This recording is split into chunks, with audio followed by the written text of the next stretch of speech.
was shocked to learn 4 students had been found dead, murdered in an off-campus home. We know you have questions. Tonight, investigators admitting they still have many questions surrounding the tragic deaths, walking back previous statements that there's no ongoing threat. Based on details at the scene, we believe this was an isolated, targeted attack on our victims. We do not have a suspect at this time, and that individual is still out there. We cannot say that there's no threat to the community. The FBI now assisting local law enforcement and state police in the case.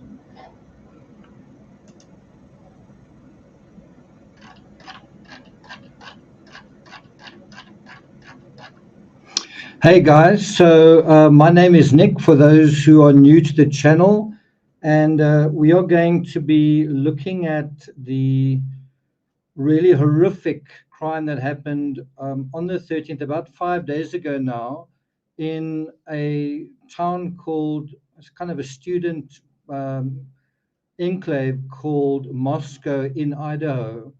And it's a quadruple homicide, and actually 4 students were actually knifed to death at between 3 and 4 o'clock in the morning. As you can see from this New York Times article, there's like not a lot of information throughout the aftermath to this case. There's kind of been that situation of not a lot of information, a lot of questions, a lot of concerns.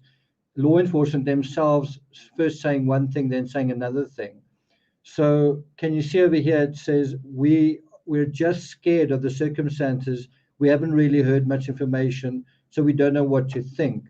And so in this assessment, I'm going to wade into this case, and we're going to address what we do know. Actually, we do know quite a lot. And we're also going to address questions and probable and possible answers to some of those questions. So here you can see another headline from Fox News: Slain University of Idaho victims' parents frustrated by the lack of information from the police and from the school, right? So again, for those of you who don't know me, my name's Nick. Welcome to the channel, True Crime Rocket Science. I'm the author of quite a few books, and we are going to look at how this particular case, the perpetrator, may be similar to other cases that certainly I've dealt with. And that's what I call true crime intertextuality, and that may help us to narrow in on our perpetrator. Let's begin by looking at where we are. Like, so it's 1122 King Road.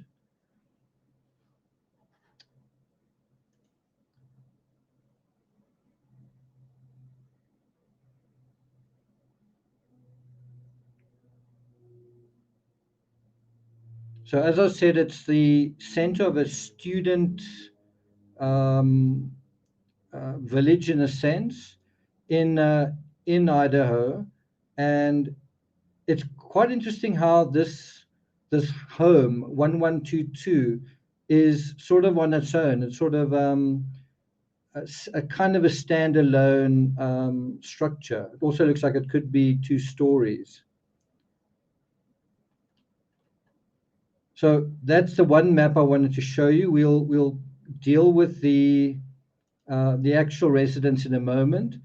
I want to take you guys from here to some of the some additional footage, and we're also going to look at some CCTV, right? So let's start with some additional footage from this is from KREM2 News.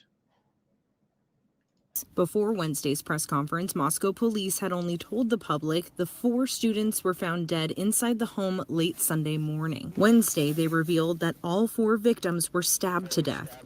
Chief Fry says 2 other roommates were at the home during the attack, but were not injured, and he is not calling them witnesses. He said they were also home when police arrived at the house. Fry did not say why the call to police was not until noon on Sunday, when the attack happened in the early morning hours.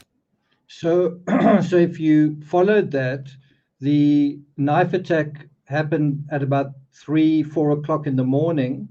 That was Sunday morning, the 13th of November, and it was only reported at noon, so around about 9 hours later. And there was some kind of weird thing going around that where the person said, bear in mind, all 4 victims were knifed to death. Where the person who called in the 911 call, who's not been identified, said that the person that they were calling because the person was unconscious. So that in itself is a little bit kind of questionable, right? I don't think you would think that someone is unconscious after they'd been dead for 9 hours, having been stabbed to death, right? I think you would say something else. You wouldn't say they're unconscious. So now I want to take you guys through some of the CCTV footage, which could show a potential person of interest. And I don't mean an official person of interest. It's just someone that is becoming, how can I put it? You're starting to see this person in the crosshairs of the mainstream media. This is part of Twitch footage that was released by law enforcement. So it's obviously important footage, but within that footage, the mainstream media and social media have started sort of zooming in on one particular individual, which we're calling Hoodie Guy, right? And at this point, he could be innocent. He could be just an innocent bystander. But the important thing is that you really want to find out for sure. Exclude that possibility if there's more to it than that. Why this is quite important is this footage you're about to see now occurred about an hour before this quadruple murder, right? It's a little bit like the supermarket footage of Gabby and Brian on the day that Gabby was murdered. It is coming right up to the end stage of the countdown to, something terrible taking place. So let's have a look at that. So this is the article. Late night food truck camera appeared to show 2 of the Idaho victims. So there were 4 victims. This showed 2 of them. I believe that is one of them. That's another one of them. We'll go through the victims' names and more about them. But it's these 2 individuals, if you can see that. So these 2 individuals, and they're wondering about this guy in a hoodie standing right at the back there. So I'm going to play some footage from, so I'll just say whether it's New York Post or the Independent, but it basically comes from Twitch, the Twitch platform. So let's go to that.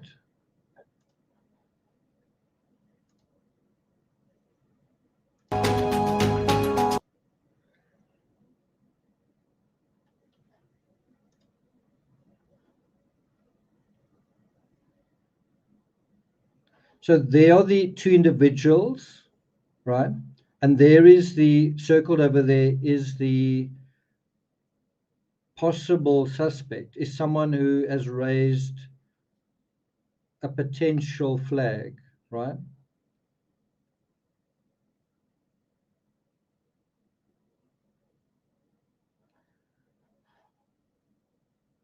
Now, if you look at this footage again, watch how that's him over there, walking over there. These are the two of the 4 victims. There he is putting his cap on. He's going to pull his hoodie over and then he walks that way. But he seems to be kind of watching them for quite some time. Let's watch that again. See, he walks right behind them and one of the victims stumbles sort of in front of him. So watch that again. And then he stops at that point and just stands there.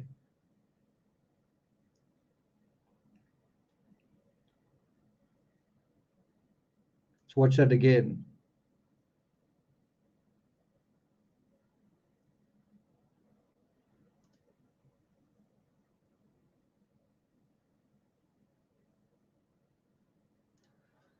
Now, something else that you'll notice when you study this footage kind of repeatedly is you can see that there is kind of intoxication taking place, that certainly the victims look like they're somewhat intoxicated.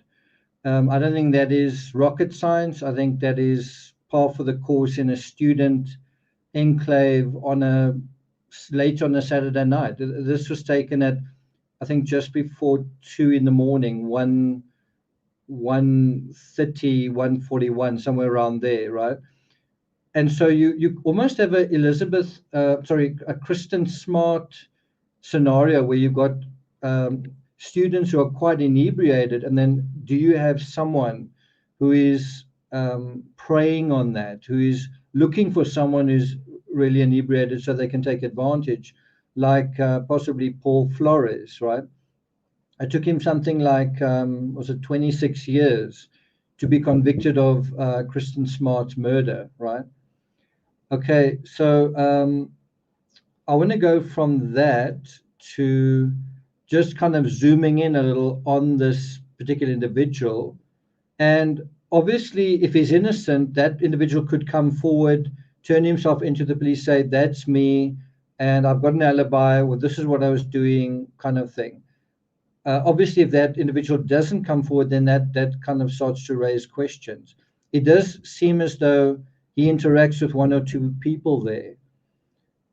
But what is quite interesting is when you study him, he actually resembles Bridge Guy just in the way that he's kind of closed in, he's got both hands in his hoodie, and is sort of hunched over. So let's have a look at this. This comes from Redra Media on Twitter. Redra Media, it's a former licensed private investigator, and there you can see it's just focusing on this individual here. Let me bring that up.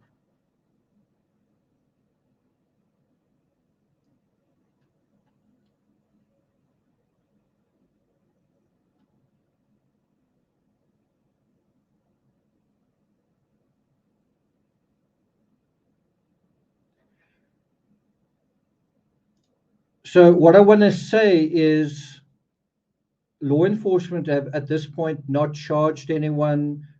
No one's been arrested. There's no suspect even. This is about 5 days later.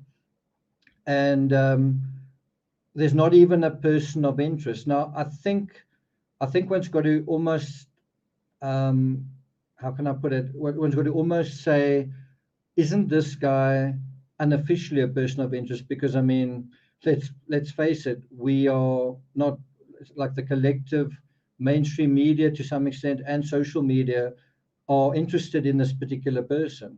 So he's someone that is a person that we're interested in because the fact that it's an hour before the crime took place and he's right with the victims in the same frame and what is actually going on here. So he hasn't been identified as a person of interest, but I think it's fair to say that he is, let's say, unofficially. And I mean, you can't see who he is. You can't see.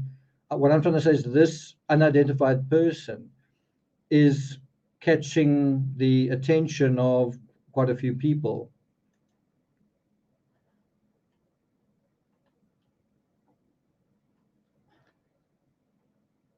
And I think that sort of raises the question, is this perpetrator a student? In other words, whether or not that hooded figure is the perpetrator, what I think is quite interesting with that footage is this idea of, is that the kind of person we're looking for? Is it a student that is sort of, is it a student, first of all? Is it a guy?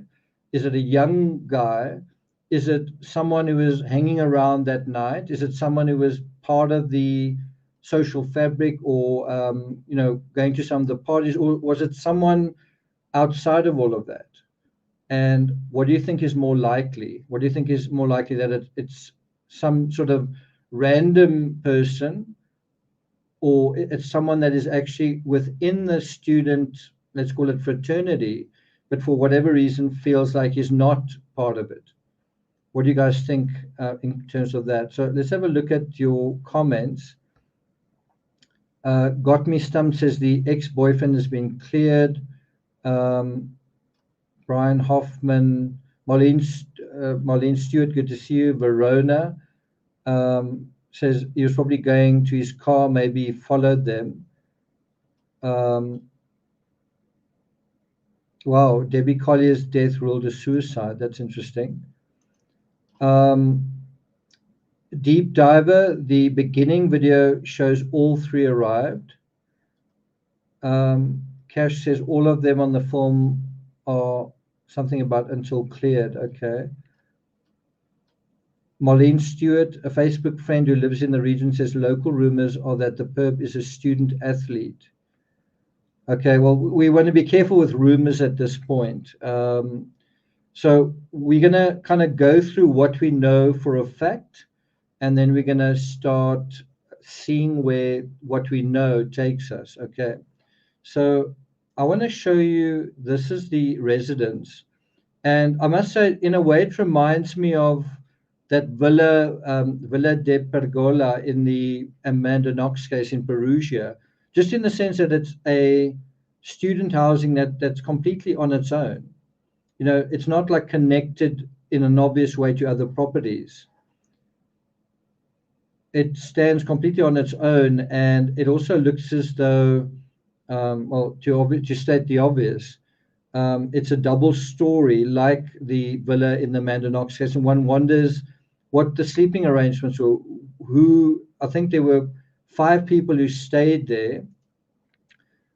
So 5 people lived in this house, but you could argue that there was a 6th because the boyfriend of one of the victims, who was also then a victim, was also in the house. So there were actually 6 people in the house, 4 of them murdered, all with a knife. And the perpetrator then left. And, well, we assume, I suppose it's possible that it could be someone in the house. You did hear news reporters saying that they don't regard the other occupants as witnesses. Now, I'm not quite sure what that means. Does it mean they were asleep so they don't know anything? Does it mean, what does it mean? It's kind of strange. But the fact that the door is open suggests that someone came in from the outside, came in, and then left. It also suggests possibly that somebody followed someone followed one of the victims, at least, inside the residence, because there was no forced entry, and then left through the same way. And I wonder whether there would be, as in the Amanda Knox case, bloodied footprints showing the movement of the perpetrator. That might actually be the best clue, is the shoe wear that the perpetrator was wearing. Is it going to identify the size of the shoe print? Is it going to identify the make? Is it going to tell us anything important? Okay, so let's have a look at some more of your questions. Kitty Whitty says, could there be more than one involved? I know law enforcement aren't ruling that out. I personally don't think that's the case. Swiffer says it's 3 floors. Yeah, I guess, yeah, it is. That is, looks like that is part of this original building, although when you kind of scan around, there are very similar buildings all around this premises. But I guess that is part of this building. So again, I mean, the question is, what were the sleeping arrangements? It seems like quite a big student residence for 5 people. Is it 2 to 1? One just would like to know what the floor plan is. Okay. let's have a look. Do you think maybe those on the top floor didn't hear anything? It's possible, but again, you've got to think when someone is being knifed to death, and it's one, and then the next person, then the next person, and the next person. How do you not hear anything?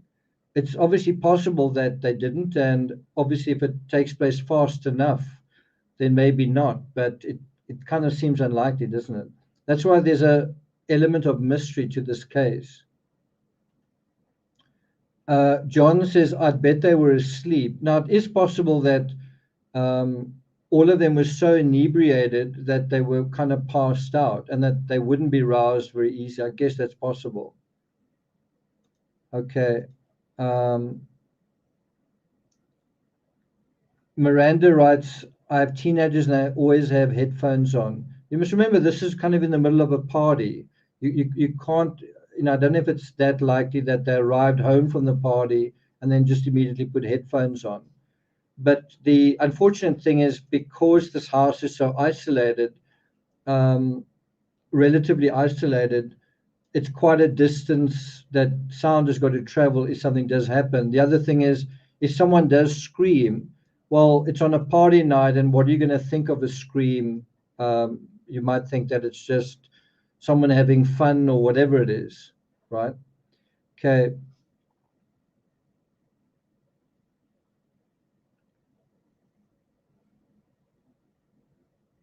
I think it might just be useful to bring this up right now, is that there was let me just get rid of that. There was a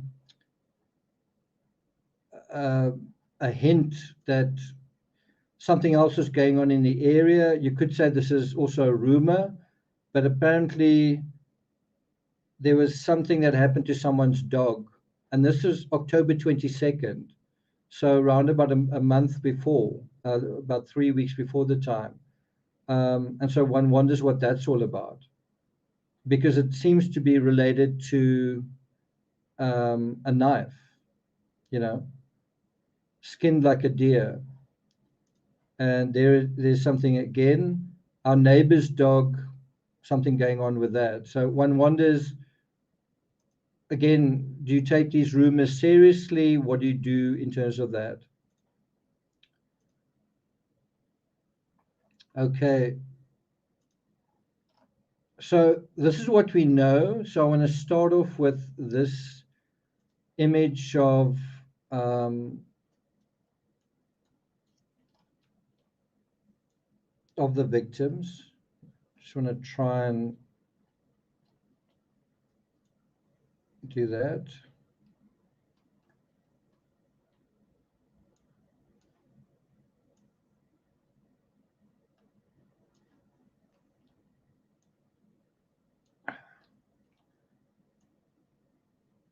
Okay, I think I'm going to have to use a different image. I'm trying to exclude the individual on the far left, but I do have that image which does that. So let's use that one.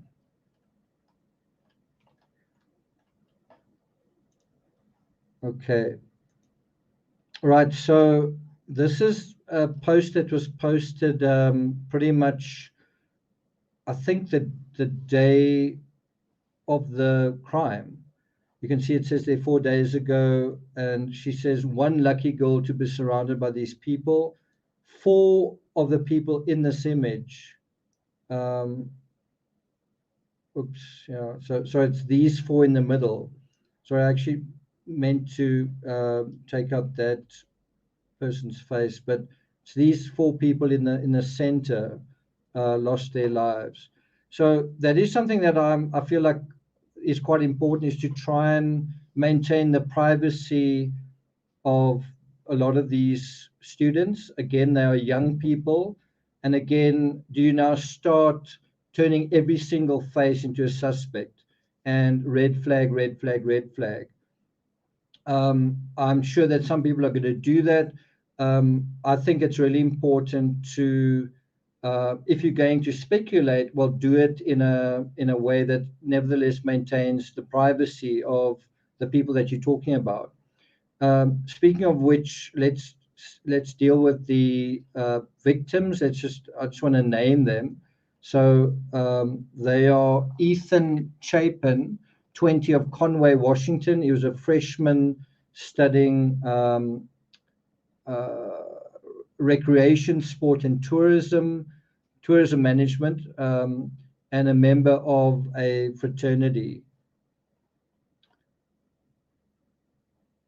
Let me see if I can find okay,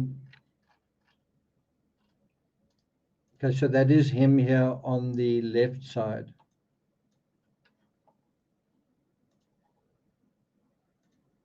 That's him. Okay.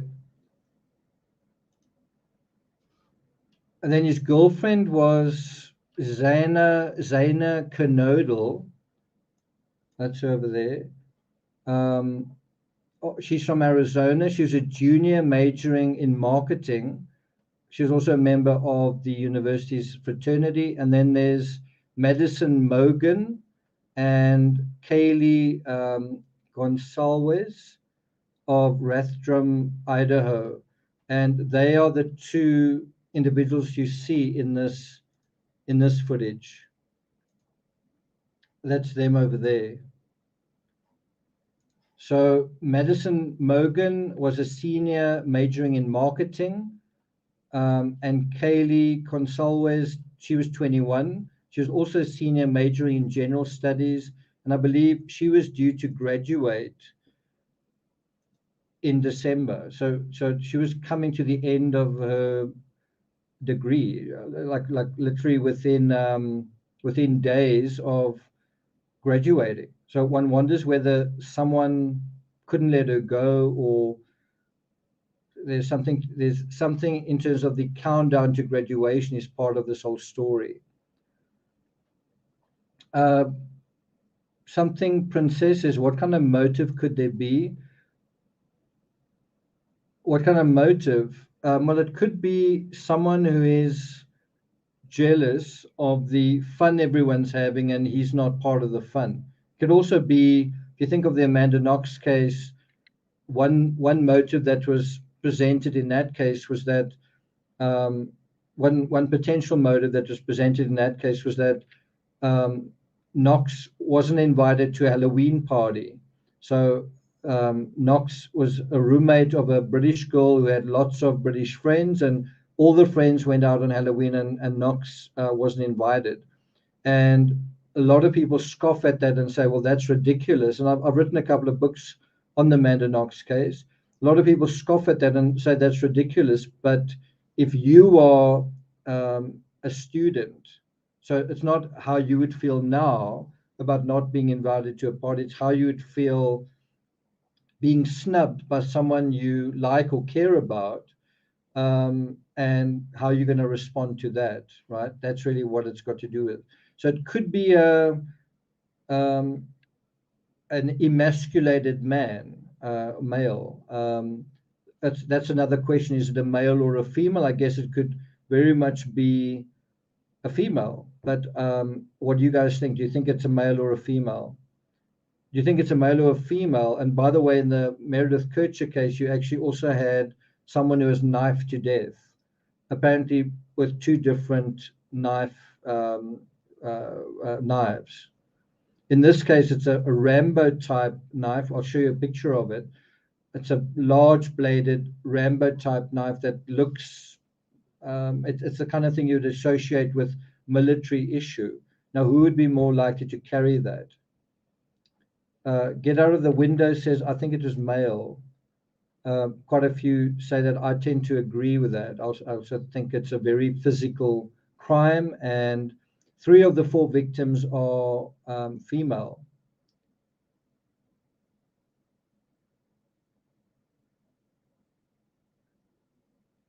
Okay, so let's kind of go through this step by step.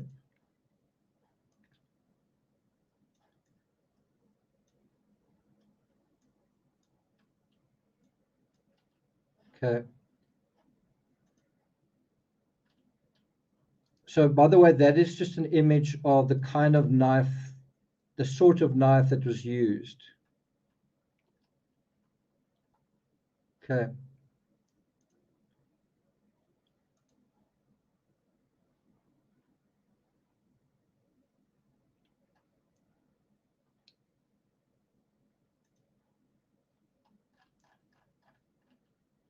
Something else that's really kind of shocking is this image here.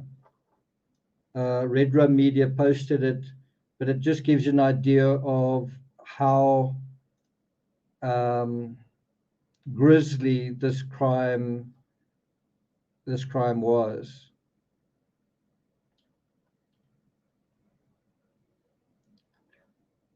That's excessive is certainly an accurate way of describing it. Okay. Okay, so now we're going to go through a couple of issues here. I haven't really put up the images of the other two victims, so let me do that first. I think that's quite important. So these are the 4 victims. All, you know, right at the beginning of their lives, all of them either 20 or 21 years old, right? And why? Like, what is the point of all that? The thing that is so shocking in this case is that law enforcement said they've never seen anything like this in 20 or 30 years. It's definitely is pretty alarming. So they said the victims bled out after being butchered in the off-campus home. They described the scene as the worst that they've ever seen. One officer said they've never seen anything like this. And there was blood everywhere.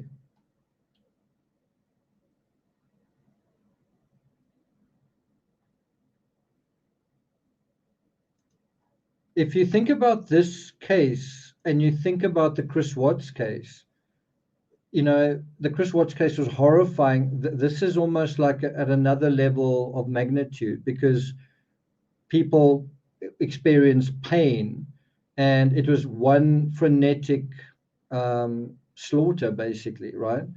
And why, right?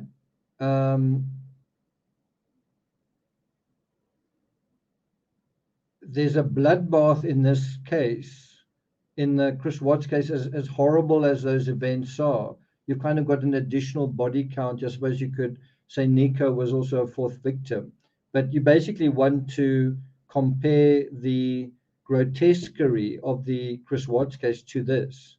And I don't know if you guys would agree. I would say that this is a lot worse. It's extremely gratuitous. I mean, Chris Watts had I don't want to rationalize what he did, but he was in a not a very good marriage, and there was some, in terms of the criminal psychology, there was something going on that drove him to do what he did. It's hard to imagine anything that would just, I don't even want to say justify, because crimes are never justified. But what I mean is, what on earth could have made sense in any crazy way to someone to do this? And you know, you kind of got to wonder, what is the connection between these 2 victims and these 2 victims? What is the connection of the perpetrator to all 4 of them? Or were other victims just collateral, right?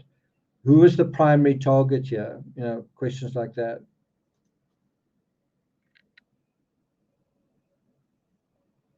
Well, I don't think they died instantly. That does say that they bled out, but we don't yet know what the autopsy results are. We don't quite know exactly what the situation was. Okay, so let's figure out what we do know.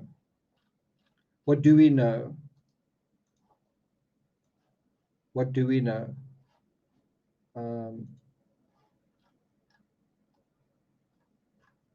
So for starters, the incident occurred between 3 a.m. and 4 a.m. on the 13th. That's Sunday morning, November 13th. And I think it's very easy just to go on to number two and say, well, that's what we know as well. But the fact that this crime occurred very early in the morning, late at night, early in the morning, it's in a way, I think, a similar situation to Kylie Rodney, just meaning you had students gathering together, and within that scenario of doing something late at night, something happens. Now, do you think that this was an accident? I think you'd be crazy to think it's an accident, but I also think some of the same mechanisms where your cognition is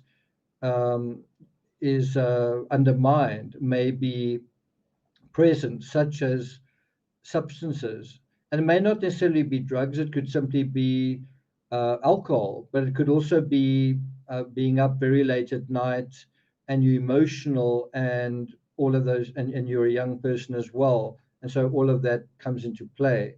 In the murder of Meredith Curtis, is also late at night, I think going into a weekend, going into a holiday weekend. And so one does wonder, if you just take this issue, where's the thing that I posted? If you just take the time that it happened between 3 and 4 a.m. on a Sunday morning, so it's the aftermath to a party Saturday night. What does that tell you? Does that suggest it's a sort of a random thug walking around? What do thugs tend to walk around at 3 a.m.? Is it more likely to be a student or somebody else? Stephanie says they may not have been able to scream with a quick specific injury, but bear in mind you've got to work through 4 people. So this person gets stabbed, right, and they don't die immediately. This person gets stabbed and they don't die immediately. Doesn't this person or this person wake up or notice something? Now, you could say that they are so inebriated that they react in a delayed fashion. That's definitely possible. It's just very hard for me to imagine that you can have 4 people and not a single one cries out. I mean, they just come back from getting something to eat like an hour earlier.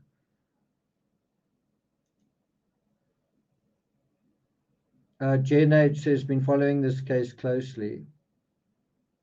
Moonshadow says someone knew all of them. Okay.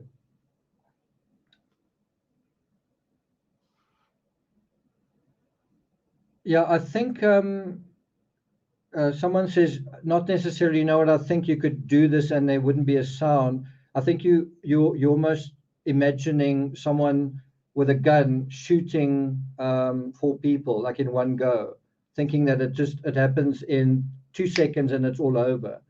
I don't think you're actually imagining, like, if you really want to imagine this, pick up a knife, go to your bed and attack a pillow in a way that's going to, where you imagine that that's actually going to be lethal, right? One stab wound to a person is probably not going to kill them, right? And bear in mind, someone may struggle and fight back, right? So it's not just like firing 4 bullets in 2 seconds. It's how long does it take to stab one person to death? How long does it take the second one? And at some point, maybe someone is alerted, maybe they're not. And I guess the question is, did anyone hear anything? Was there any kind of bumpy noises going on? Was there any noises, right? But the biggest problem is that most of the people in that house died. So the people who were actually witnesses to what was happening while it was happening died. So that's the other side of it. So a big question is going to be defensive wounds. Are you going to see a certain amount of defensive wounds on one person, then more on the next, more on the next, and more on the next? Or is it possible that they passed out from being so intoxicated? I don't think that's likely, because in order to walk through the door,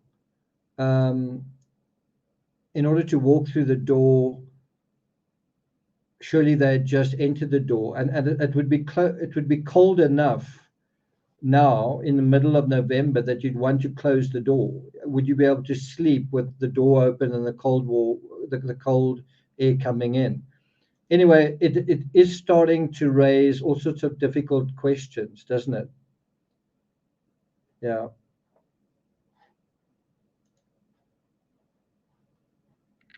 Okay.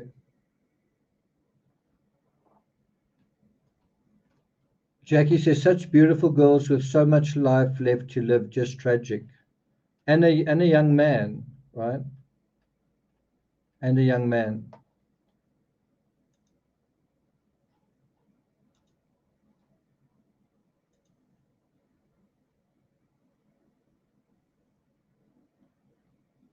Okay. So I do think the time suggests that we may be talking about a student, that a student was part of this milling. And when you go back to this video, let's go back to that video. When you go back to this video, you get a real sense of the vibe, you know, what's going on with how people are bumping into one another and how playful it all is, right? You get a sense of the vibe. Do you notice how she bumps against that other individual over there, right? You kind of get a sense of a sort of a chaotic, semi-awake, somewhat fuzzy, in the same way that this footage is quite fuzzy. I think there's kind of fuzziness regarding the people who's walking. Look how when they come around the corner, watch how they are walking. Watch how they're walking, approaching the food stall when they come around this corner.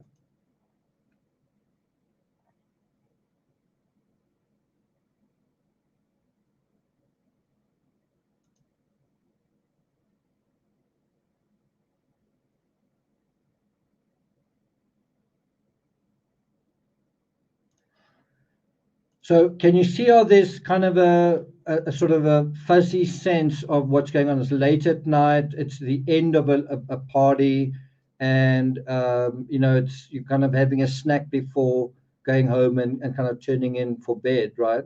And obviously, when you're at that age, when you're 20 years old, it's nothing to go to bed at 4 or 5 o'clock in the morning, right? It's also not a big deal to be roaming around at you know, those sort of hours. Like one of the big bragging rights, she says, we went to a party and we only got to sleep at 6 o'clock in the morning, kind of thing. But that's the kind of time when this happened, when there was this maximum level of kind of cognitive fuzziness, right?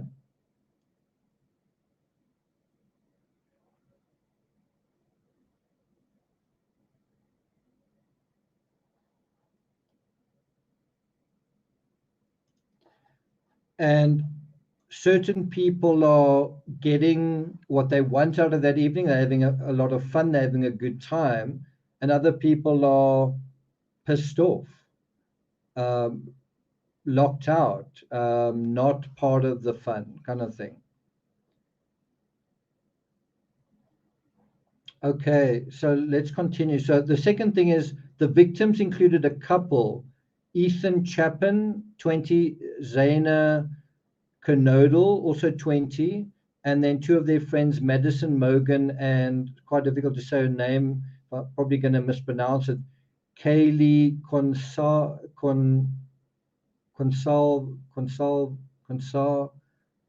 Gonsalves. I think that's how you say it. And so Madison and Kaylee are both 21 years old. Gonsalves, I think that's how you say her name. So there's a couple, and then also a sort of two girlfriends. Now it does make you wonder, is the primary target one of the two girlfriends or both girlfriends, or is it the couple, or is it all four of them? You know, is it one of these two individuals that are circled, or is it the couple? Like, what is the what is the motive? Like, who is being targeted here? Is someone being targeted? Is an individual being targeted, or two people being targeted, or what?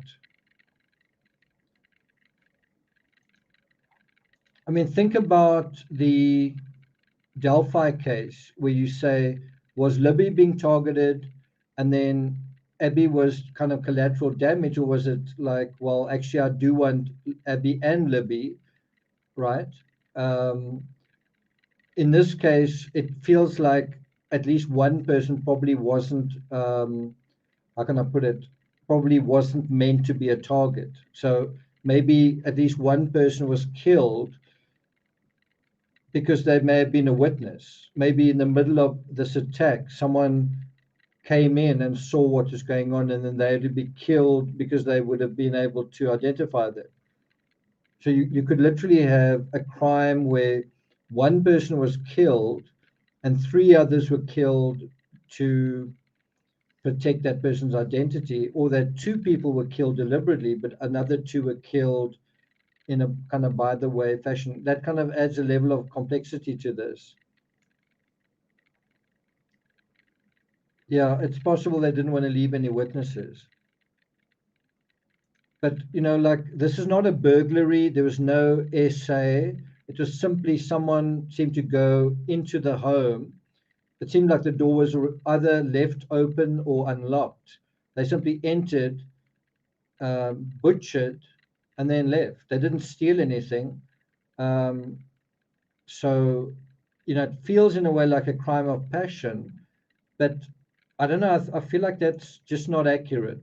I feel like it's maybe an incel type crime. So there's emotions involved, but it's not like someone who was in a relationship, because then you would imagine it would be one person or two people at the most, not four people, and not the situation where it's a couple where you can imagine there it could be a crime of passion, but then what about the other two people? I also wonder whether there's an ex-roommate scenario, like did this person previously live in that residence, or stay in that residence? I mean, Rudy Gay in the Amanda Knox case had visited that villa previously. Is there a situation like that here? Okay, so now we go to the next aspect. All four were killed inside the home. That's pretty damn brazen. Imagine that, like, you enter a home with a knife and you must now, you attack four people, but you must also fend off three others while you're doing that, potentially. Even if you manage to attack three people that are defenseless, you still possibly got a male that could attack you while you're doing that. You know, it's quite something to pull off, right? And as in the Henry van Breda case, so I covered a case about an ex-murderer in South Africa. He killed his brother and his parents. One of the things you kind of got to look at is what order was this, and that's really grisly what you're talking about. Like, really, what's the word? You know, it's pretty grotesque. But I think what would make sense is that the male would take out the male first, because he would be the biggest threat. And I know in the Henry van Breda case, the triple axe murderer case, I think he did kill his brother first, who would have been the biggest threat in terms of this, committing one crime, then another crime, then another crime. The person that could have best stopped him was, I guess, first of all, his brother, then his father, and then his mother. Okay, so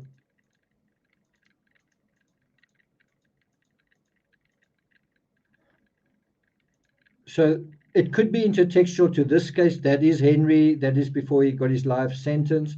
That's actually me over there in the taking a photograph of him. I think I've got another image of him, which we'll deal with later. Miranda says, I would say be careful. Okay. Yeah, same as with Ron Goldman. That's a really good point. Good to see you, Cotton Star. By the way, Cotton Star, I think, was one of the first people to say, "Are you aware of this case?" So thanks for letting me know. They'll be doing a mobile phone grid search. I think the other thing that is really an important place to start with this is, well, you've got all of the victims' phones. You don't really have to look for those, assuming the attacker took those. I don't think that would be the case, but um, get all the victims' phones, and we know that they took photos. So it's the same kind of thing in a way as the Kylie Rodney case. There was a party. Who can we see in these pictures, right? Also, look at CCTV footage. Songbird says, I feel like he may have offered the girls a ride. Okay. Someone says, were the two girls a couple? In their social media, it sometimes looks like they are. I just think they were quite good friends, but who knows for sure. Okay, so the next thing is the murder weapon is apparently a Rambo-style knife.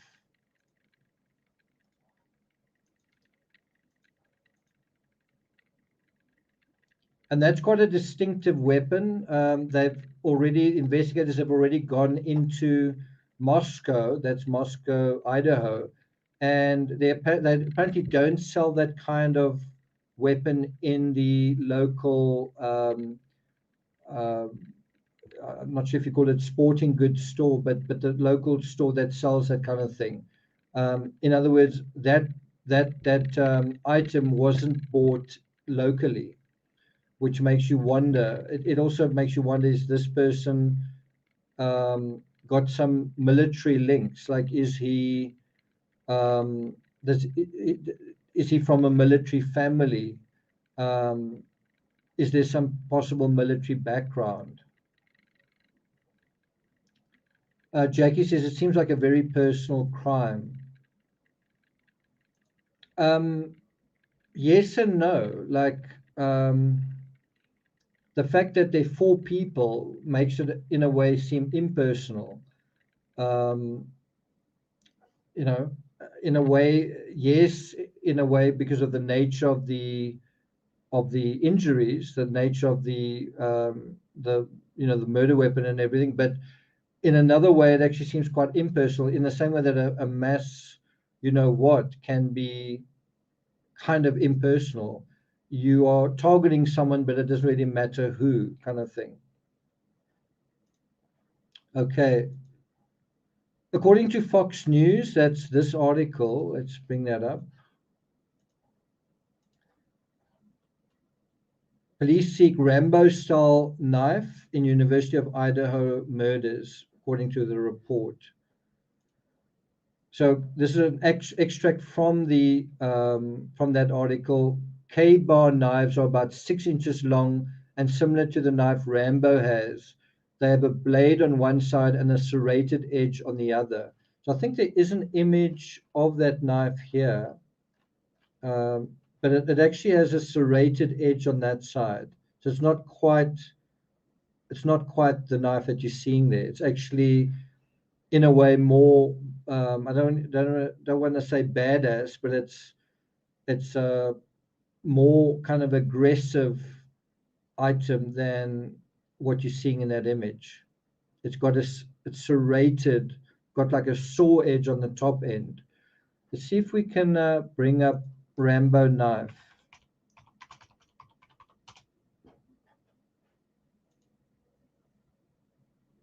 Yeah, I think it's more this sort of thing. It's more that sort of thing, which is pretty horrifying. That is pretty horrifying.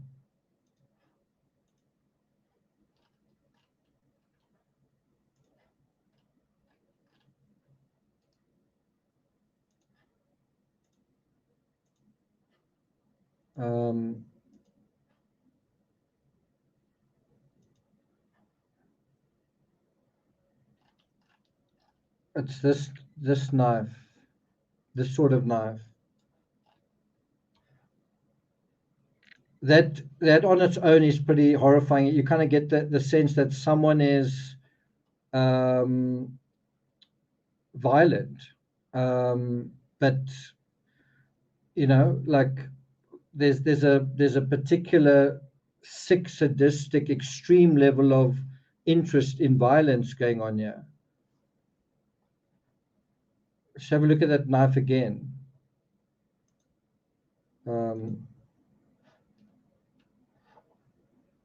So what seems idiosyncratic is it seems like someone who is interested in violence, which brings up this idea: are these animals that are mentioned over here? Is that related? I'm not going to read what it says here. You guys can see what it says here, but is this related? And I think skinning animals like that seems to be the same kind of psychology. I don't know what you guys think. So number 5, the University of Idaho issued a knife threat warning weeks before the 4 students were stabbed to death. That's actually kind of incredible. That's incredible.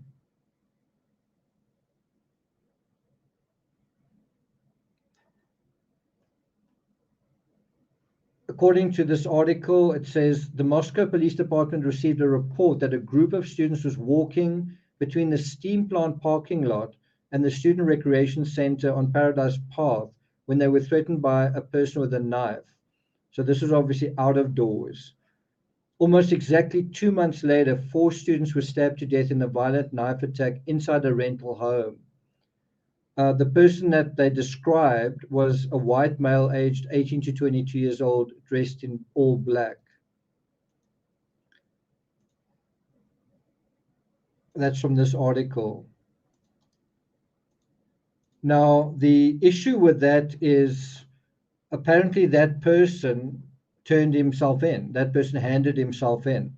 So, like, it just doesn't make any sense that you don't have a suspect. Although I suppose you could say, if it's not him, then you don't have a suspect. Yeah, it does sound like the suspect right there, but apparently maybe not.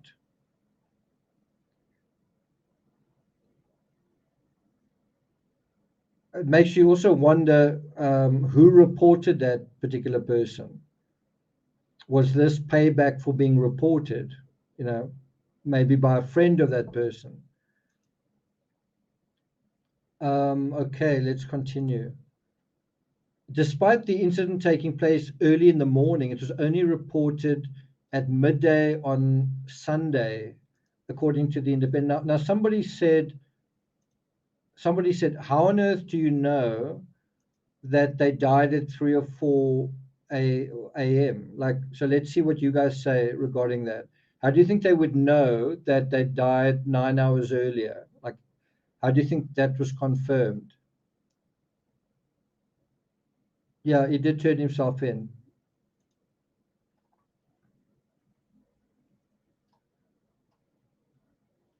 How do you think they would know when the crime happened if nobody heard it and no one saw anything? Let's see what people say. Vitreous fluid, temperature, body temperature, liver temperature, the heat of the body, science and evidence, body temperature. It would basically be the coroner arriving and basically making what's the word? Making I don't want to say guess, making kind of a calculation what the likely time of death was. Bear in mind, he's got 4 bodies where you can basically kind of fine tune what it appears to be based on the pooling of the blood and liver mortis and all that kind of thing. So it's very different to the Kylie Rodney case, where if you come to the cadaver too late, you can't fine tune the time of death. But if you come to it relatively early, like this is relatively early. Bear in mind, the ambient temperature is quite cold, right? There's some snow out. You can see in some footage. The crime happened very late at night, early in the morning, so that's a factor as well. But anyway, because of it, the body's being found relatively early, meaning the same day. It's not that difficult to say, to make a reasonably accurate calculation of time of death, and the time of death was that it had happened about 9 hours earlier. Now, if you think about that in logically, you say, how on earth could it take 9 hours to call 911? Well, if you imagine that the other two roommates or housemates passed out or fell asleep around about the time that the crime was committed, you could imagine that they might sleep around about 8 hours, right? Depending on whether they went into social media sometime in the night or whatever. But basically, that window kind of does make sense, that if the crime happened about the time that the other residents or occupants fell asleep, well, they would sleep around about 8 hours, right?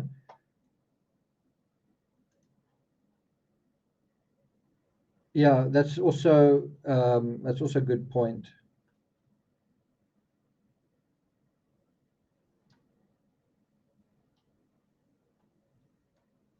Another aspect that you could potentially address is you could look at something like blood alcohol and how much that may have. I mean, that I think is going to feature again. What is the blood alcohol level? Wolfie says students are leaving, and that's bad. If he's a student, he would have an excuse for leaving. Again, it's a very interesting parallel to the Amanda Knox case, because in the Amanda Knox case, the students also all left. There was this perception of there's a killer on the loose, right?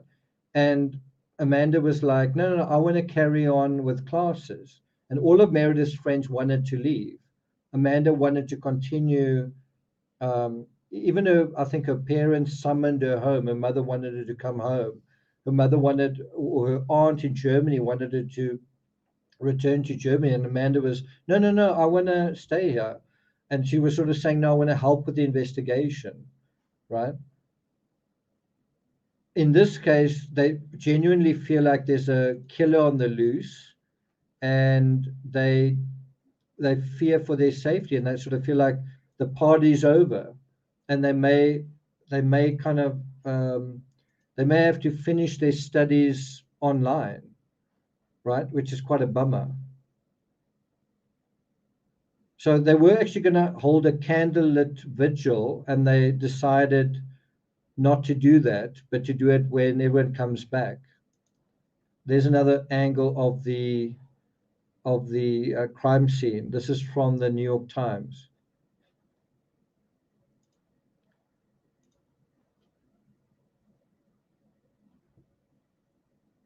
Okay, so let's continue.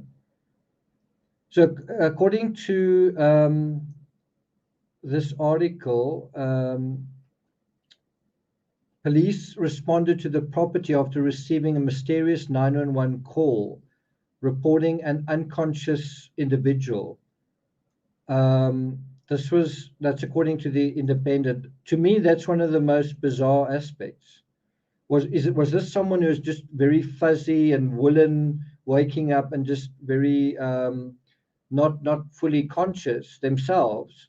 You know, like they've got a hangover or something, and they can't quite see what's in front of them. They call 911 and they say, can you come and help? Someone doesn't seem to be fully conscious. Well, didn't you check? Didn't you kneel over them? Didn't you see any blood? None of that kind of seems to make much sense. Why would you say in a 911 call that there's an unconscious individual? Maybe you think that or maybe you can see that they've been stabbed, but you think that they could still be alive. You don't know. Maybe you don't want to know. Yeah, it could definitely be purchased online, but another option is in a store. Okay. When officers arrived on the scene, they discovered the 4 friends, all sorority or fraternity members, dead inside the home.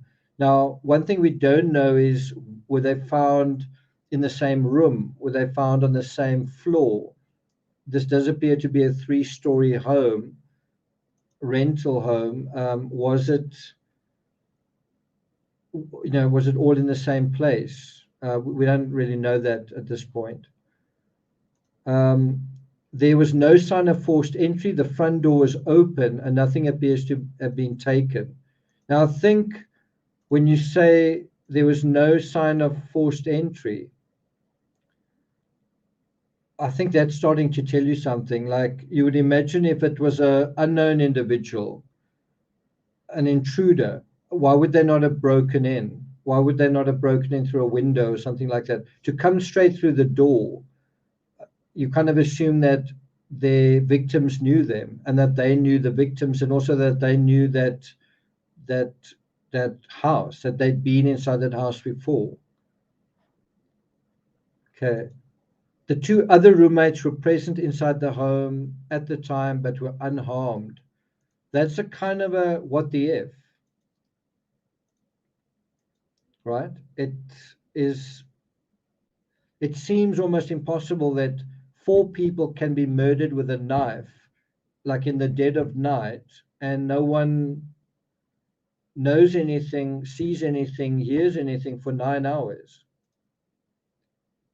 And although that sounds suspicious, it's also possible. It's also possible. It says autopsy results are still pending, but officials believe that all 4 victims were killed with an edged weapon at around 3 or 4 a.m. on Sunday. You may think that this is obvious knowledge, but I think it's important to mention the murder weapon still has not been recovered. One does wonder, was there some kind of blood trail? Did the person, like in the Delphi case, did the person wash themselves off?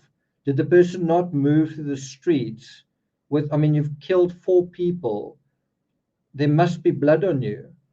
Unless that person wore black, maybe you wouldn't see the blood, but did they not, did they wash themselves inside the residence? Did they not leave some kind of blood trail going out? And could dogs not show which way that perpetrator went?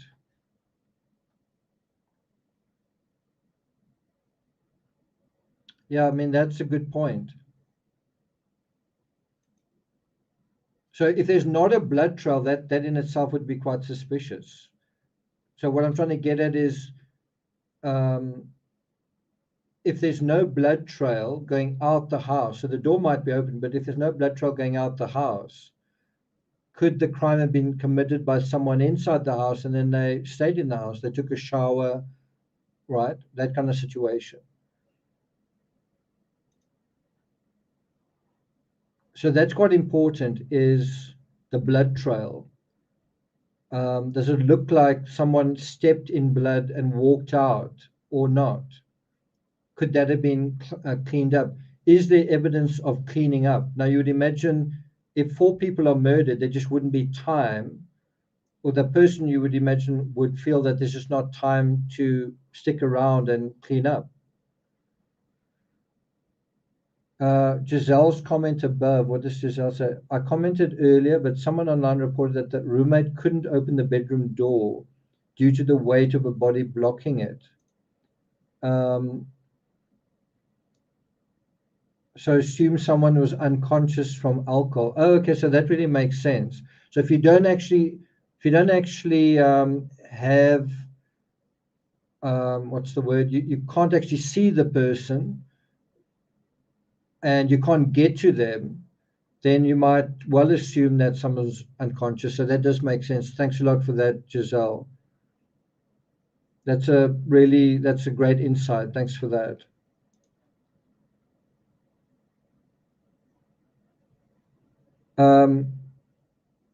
Someone says, then how did the perp get out? Now, that idea of the door being closed, you also had the door being closed in the Meredith Kircher case. Now, why would anyone care about closing a door? I think if you, I think there are two ways you can argue it. The one way you could say it's going to delay discovery, right? On the other hand, you could say, but that's from the perspective of an intruder. An intruder is not going to bother with closing a door. Someone who knows the victim, I think, would close the door. Like also the idea of putting a blanket over a victim tends to suggest that somebody has a personal relationship with them. There's some kind of emotional connection. The closing the door aspect is definitely interesting. It could also be that the door is closed for soundproofing, but then of course you've got to go out the door to leave the house. So that aspect is definitely interesting. That aspect is definitely interesting. I mean, the fact that you'd commit a crime like that and wait even just to close the door quietly is pretty crazy.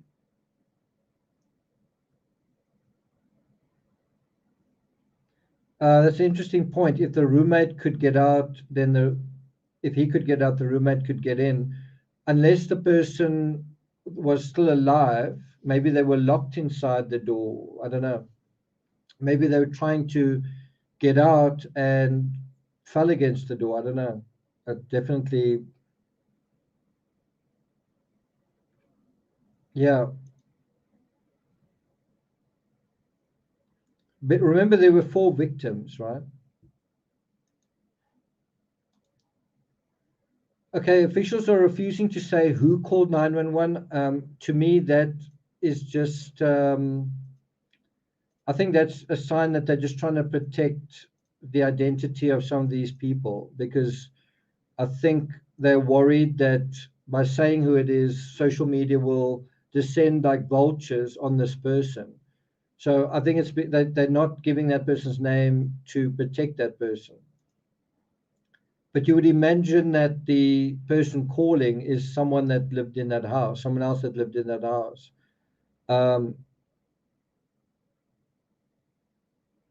The authorities described a crime scene covered in a lot of blood, and it took, it took around 8 hours for the victims to be discovered, even though there were 2 other students home at the time. Now, what kind of comes about as a result of all of this is almost the so the 2 other students that survive, in a way, the one student can be a witness or an alibi for the other one, and vice versa.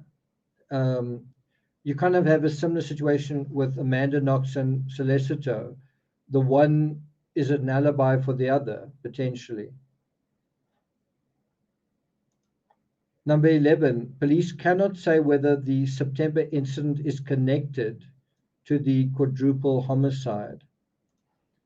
What we often say in true crime is there are no coincidences. It's actually hard to say whether this is a coincidence or not. It's just hard to say. I mean, are there people who randomly walk around with knives threatening people at US college campuses? I'm not really sure what the stats say about that.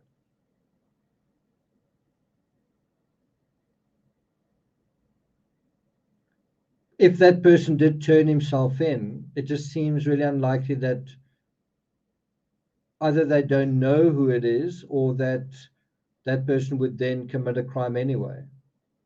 But didn't he have friends? Doesn't he have any idea who it could be?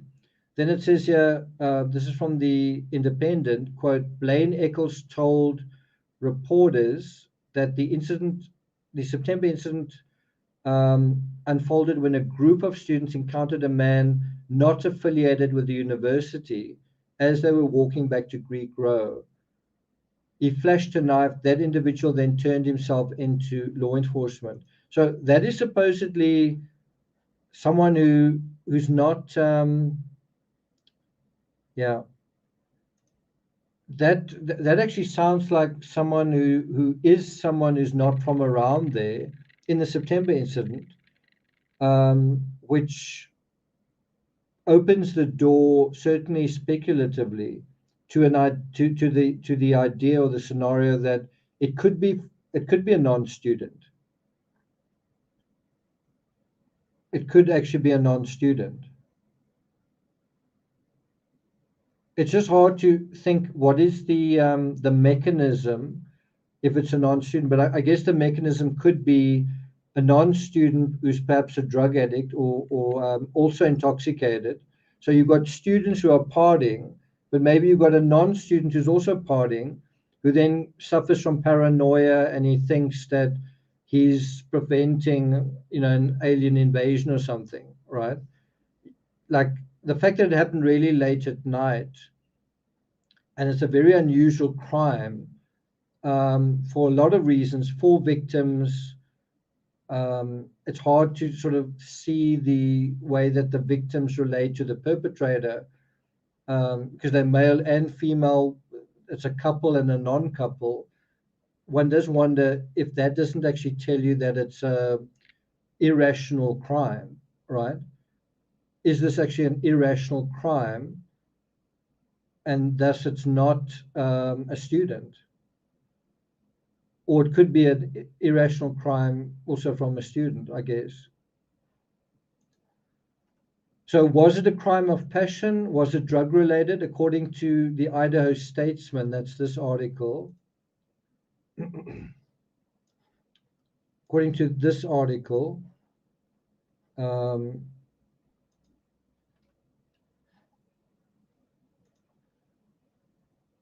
Chapin's mother, so the male victim's mother, Stacy, told the Idaho Statesman that police called her Tuesday and said that the 4 victims died from stab wounds. Her son was staying over for the night with his girlfriend. He wasn't actually supposed to be there, or he didn't live there, but he stayed over that night with his girlfriend, Canodal, who lived in a single-family home. She said in a Facebook message that they were stabbed, and she said, I don't want people to make assumptions about our kids. It wasn't drugs, and it definitely was not some passion thing between the kids. Someone entered the house. So I guess there's been speculation that it was a murder-suicide, or that there's some thing going on between them. I don't really think that that's the case myself.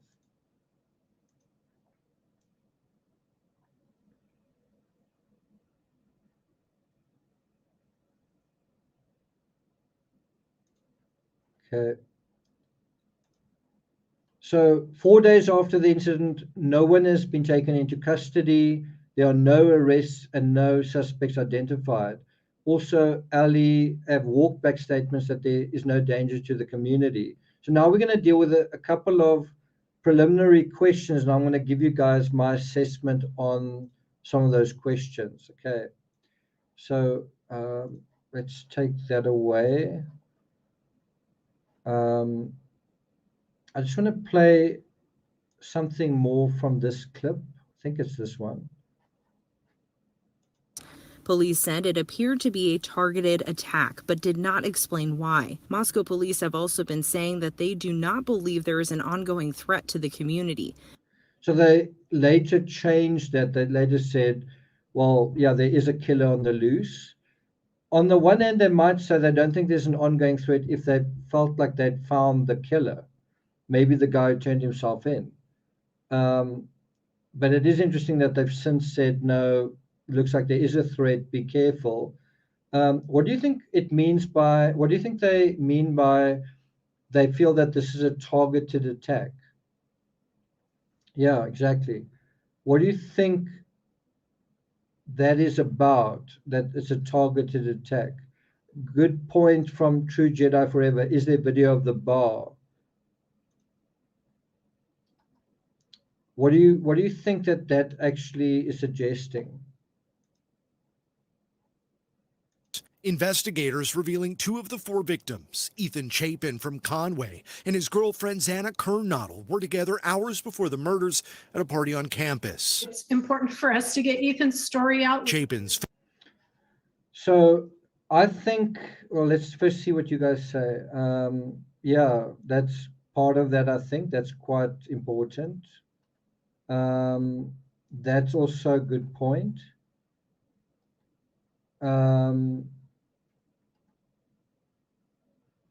It could be, it could be personal. That's true. Yeah, I think that basically says it best. The fact that it's a knife attack, that's quite important, and that 4 of the 6 were killed does make it feel like, well, I'm targeting you, but not you. On this, at the same time, it feels like it could be targeting 1 person or 2 people, but then taking another 2 as collateral damage, right? And in the Henry von Bredar case, a question that I think the prosecutor should have asked and the court should have addressed, I sat in on that trial, was who was the primary target in that family? Because that was a family murder. He murdered his brother, he murdered his parents, and then he also attacked his sister, and she actually survived. So who is the primary target? And so this is an image from that. That's actually me over there taking notes. But who is the primary target in the Henry von Bredar case? And I believe it was actually his brother, and that's why his brother was also going to be the biggest threat if he carried this out. But the primary target, I believe, was actually his brother. I think he felt jealous over his brother. His brother was going back to university in Melbourne, and he also wanted to do that. And then I think his parents were also targets, but they were secondary targets because they were favoring his brother. So it was his brother getting the better of him and invalidating him, and being the favored son, but also his parents because that was taking place. Does that make sense? So one wonders in this case whether you had a primary target and a secondary target, and then also just collateral damage. Because in the Henry von Bredar case, the sister was kind of collateral damage in the sense that he didn't actually kill her. She survived. So you kind of get the sense that almost was he sort of okay with her. When he called 911, she was actually still alive. So he could have made sure that she didn't survive. So you kind of get the idea that she was collateral damage, right? So again, you kind of must apply that here. Who was the primary target? And I think if you're dealing with a perpetrator where there are dynamics involved, then that's going to come to the fore, right? If you're dealing with a random case, well, then there's no primary target. Then it's all, it's kind of like a mass, scenario. It's, well, I just want to commit a lot of crimes, or I want shedding of blood. It doesn't really matter who, right? But again, it doesn't feel like it's a mass scenario, because what about the other 2 people? Unless the person who committed the crime simply didn't know that. It's kind of difficult.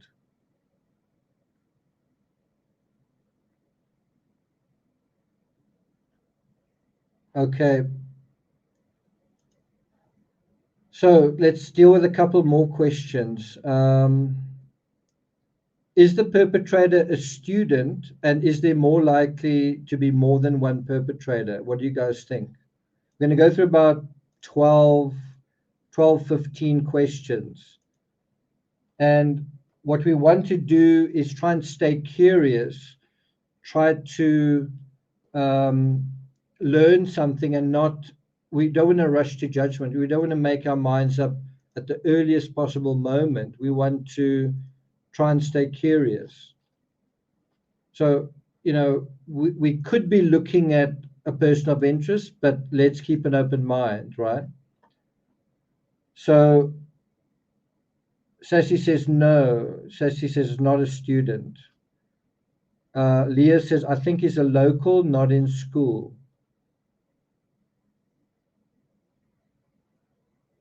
Someone says a bartender. Chris says not a student. Terry Dean says, I'm leaning towards a dropout. That's quite an interesting point. Someone who was a student but isn't now. Run the World says, I think yes on being a student. One perpetrator. Jen says, I feel it's one person, possibly a student. So my assessment is, I tend to agree with that. I think it is more likely a lone wolf, an incel type perpetrator, young male, and yes, a student. When I say student, I mean someone who was enrolled at that university, may not be a student at that moment, like may have dropped out, but basically is part of that student body or was, right? So that's my personal opinion at this point. I do think that the door must remain open to it being possibly a random figure like the one that was previously apprehended. I mean, it just shows you that that's possible, and he had a knife. So the fact that he hasn't been identified makes you feel like he's excluded. But I guess we'll see. The next one is the footage of Mogan and Gonsalves at the food truck relevant? Is the footage from, it's around about 1:30 in the morning, 1:41 in the morning, is that relevant? Terry says, in the food truck video, one of the girls was on her phone almost constantly. I wonder with whom. That's a good point. What is going on the phones at the last moment?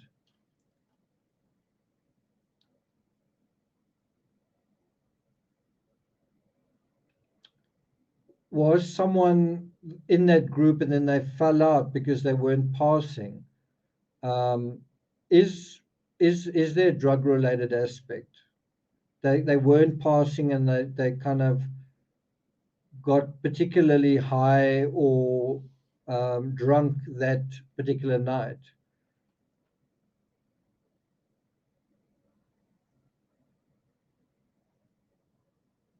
Run the World says, a young male not in the fraternity. I do think that is quite likely, to be honest. I think that is quite likely.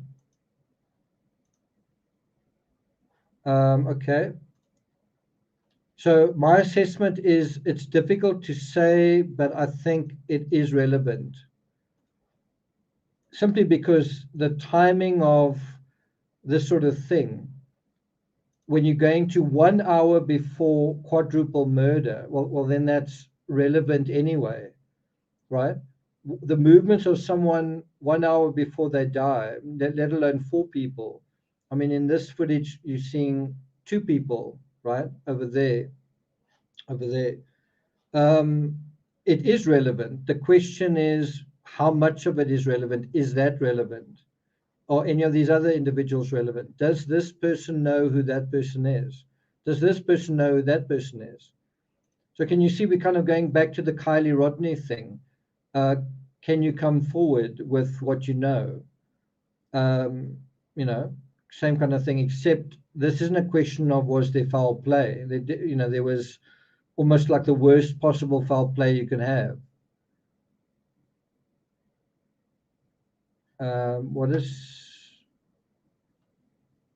It could be that sort of thing. Okay. Does social media and the dynamics between 1, 2, 3, or all 4 student victims play into the social dynamics at the university?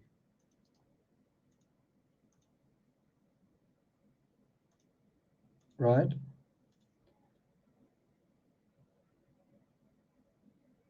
Kaylee Gonsalves wrote the following on her social media on the day that she died, on the Saturday. Well, like, yeah, the last day of her life. She wrote, "One lucky girl to be surrounded by these people every day. Could it be that someone saw that and felt triggered? Someone saw that statement, well, I'm one lucky girl to be surrounded by all these wonderful people.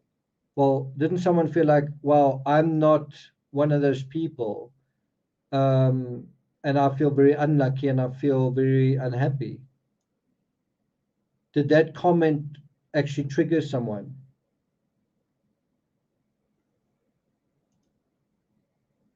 Is this about jealousy? My assessment, I think it's very likely, was this post in particular triggering to someone who was on the outs and not part of the fun that weekend. I don't know, when I look at this image, just wonder if I can just do that. Anyway, when I look at this image, I'm pretty envious that they seem to be having a great time, right? I'm not there, but I sort of feel like, wow, you guys are all smiles and you're really happy. Looks like you're having a wonderful life. And I remember when I was looking at Henry von Bredau's brother's Facebook, I was actually quite jealous. I was like, jeepers, you are having such a fairy tale college life. Like, I'm jealous, right? And so you can imagine how his brother may have felt, because he's literally not kind of being allowed to have that. So was someone looking at this particular image and just feeling like, you are such beautiful people and I'm not part of this group, and I'm bitter about that? Because that is really a beautiful picture, and it's the kind of picture that if you can't be part of it, you can imagine that's a pretty bitter bitter pill to swallow, right?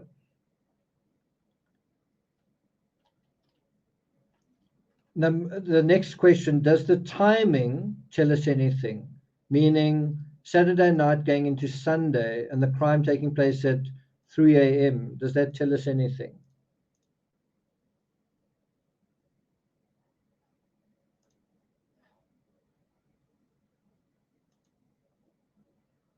I think that it is more likely a student and someone is also drunk or compromised in some way by alcohol and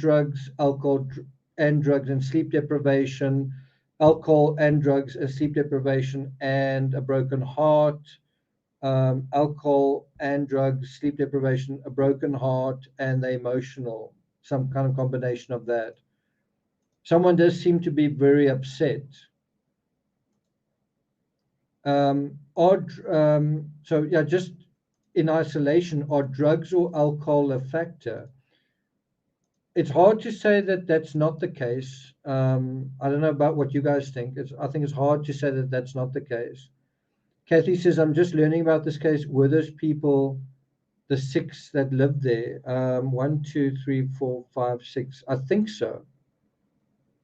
I'm not 100% sure, but I think it was an all-girls residence, and the one guy staying there was one of the 4 victims. Now, can you imagine if you're a guy and there's this residence with 5 girls in it, and you're somehow not a persona non grata? You can imagine how that is particularly a painful pill to bear. I actually, when I lived in Bristol in the beginning, I was actually invited to live in a student digs, a really nice home, like a kind of a mansion home in a suburb called Clifton, and I was one of there were probably 4 or 5 girls in that mansion, and they were all really beautiful girls, quite stunning. And I unfortunately was mourning another girlfriend. So I was coming out of a relationship and I was struggling to let go of that. And because I was a bit of a miserable. I was kind of like, didn't really want to go out that much. I did go out, but I didn't really want to go out that much. They didn't feel like I was that much fun to have around. And so I both volunteered to go and stay somewhere else, and they sort of asked me to as well. And I mean, I felt terrible. I was like, Jeepers, you've got in such a great situation here. Keep it together. But I mean, I was just really heartbroken because of the relationship that I'd been in that ended. And then it was like doubly heartbreaking to be out of that sort of social situation. But I mean, that's sort of how it goes. But you can imagine, I mean, there I was I was in that situation. I thought, yeah, you know what, I need almost to be alone. I kind of need to just work this out. But you can imagine if someone is actually booted out against their will, that can feel particularly horrible when you are, a student in that situation. I mean, it's all about having these experiences, being part of a group. And if you expelled from that, you can feel particularly hostile, alienated, bitter, and worse, right? Is that what happened here? Did all of those feelings kind of bubble up on a Saturday night? Sleuth and Sandal says, I lived in a 5-story terrace full of Melbourne University brainwashed, excellent parties. Okay, there you go. Leah says, I get that kind of heartbreak that just makes you feel antisocial. Yeah, I mean, you just are so, you can't really put up a smile because you are in a kind of a place of mourning, right? I wish I had been able to just let it go, but anyway. So was alcohol or drugs a factor? I think it could have been a factor from both sides, from the perpetrator's side, but also that it made the victims easier to victimize. And as I say, you can actually see that at least 2 of the victims are pretty inebriated, right? Elise says you can totally see that playing out for sure. Okay. The next one. Why were 4 killed in the house and not all 6?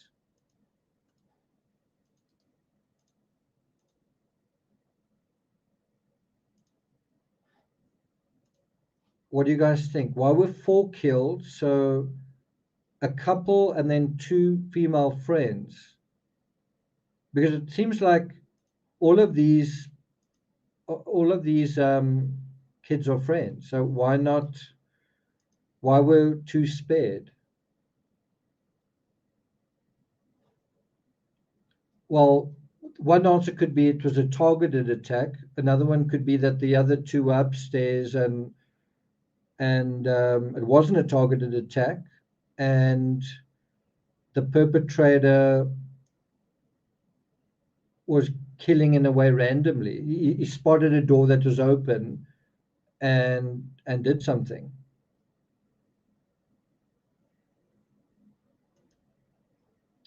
It does appear to have been a targeted attack, in my opinion, and to some extent it may have been personal in some way, but I don't know if it is a crime of passion. But it does feel like emotions were a factor, doesn't it? So I don't know if it's a crime of passion, but it may be a crime of emotions. And I think the same actually applies in the murder of Meredith Kircher. I don't think it's a crime of passion. I think it's a murder because of being very emotional about something. Okay, let's continue. Was any evidence of the perpetrator left at the scene? And so that's why I'm saying, you know, if there's a bloodbath, surely there are at least shoe prints left all over the place. You see this often. You saw that in the Henry van Breda case as well. Lots of shoe prints going this way and that, and yeah, an orgy of evidence essentially. 。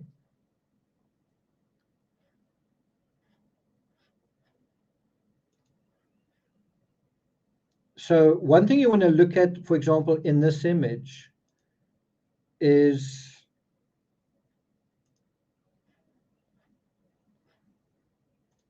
the footwear that this guy's wearing.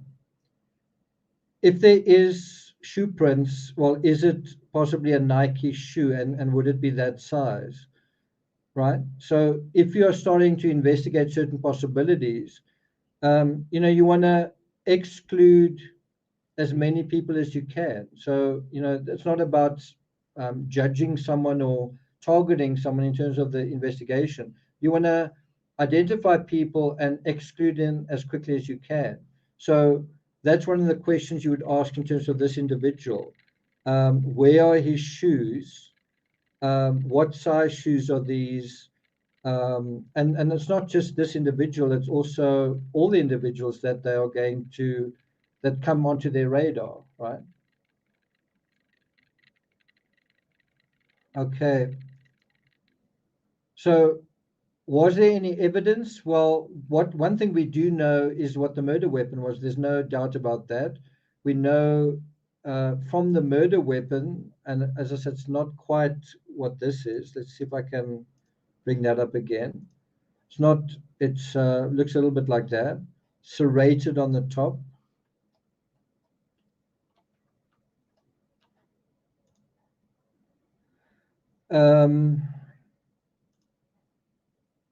It suggests a male. It suggests also a male where being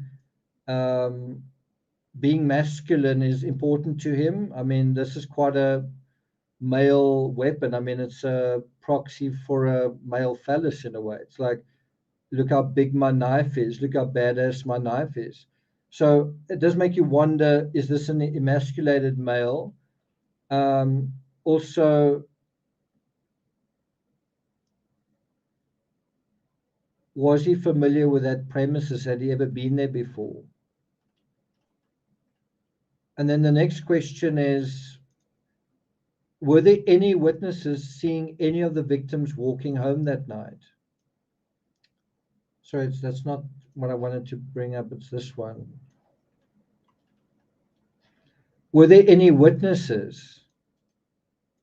And it's not really just a question of witnesses. It's also a question of, how can I put it? What cell phones have captured.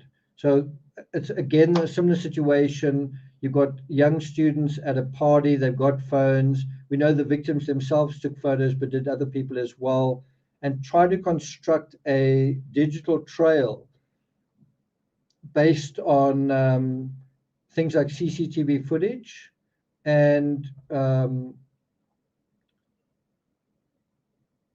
cell phone data. You've got at least 4 phones to work with. That seems like quite a sort of network, quite a layer of kind of digital netting that they can possibly snare the killer in. So I think it's an important question.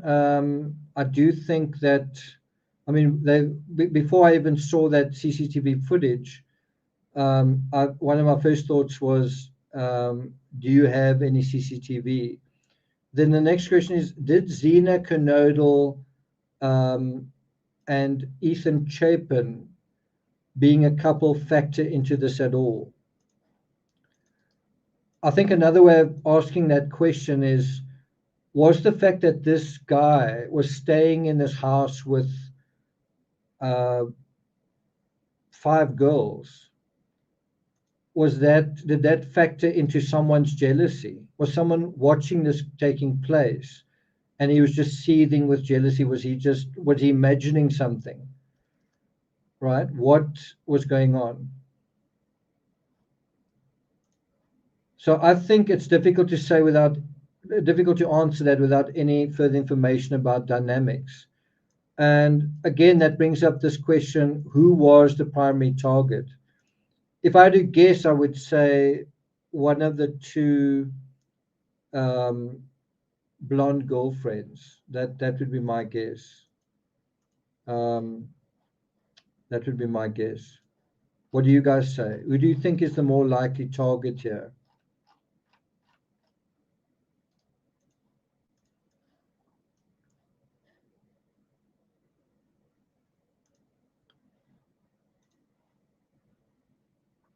Nature Lover says the girl he was staring at. LB says, I don't think the male roomie had any factor. Okay.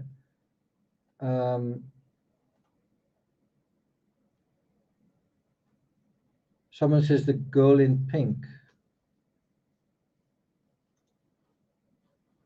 Tracy Jackson says the blonde girls probably. Stephanie also says one of the blondes. I think it's more likely to be one of these girls. That's my opinion. But it's very early to be to know for sure. Okay, then the next question.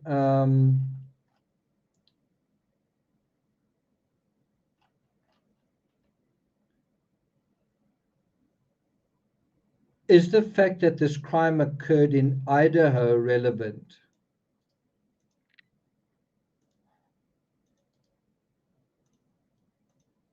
Is the fact that this happened in Idaho, is it relevant?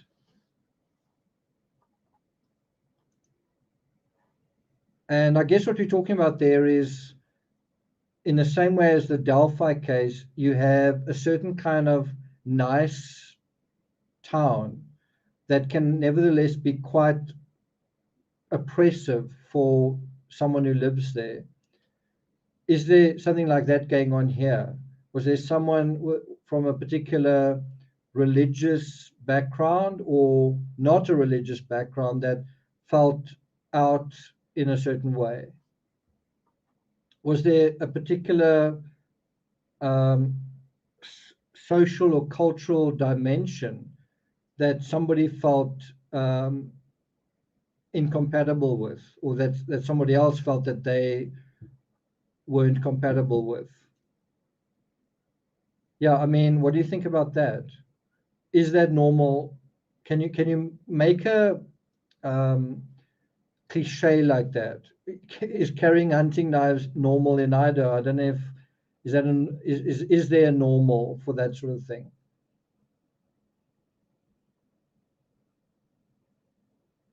Is someone who carries a hunting knife more likely to be religious or not? Is the student culture more likely to be religious or not?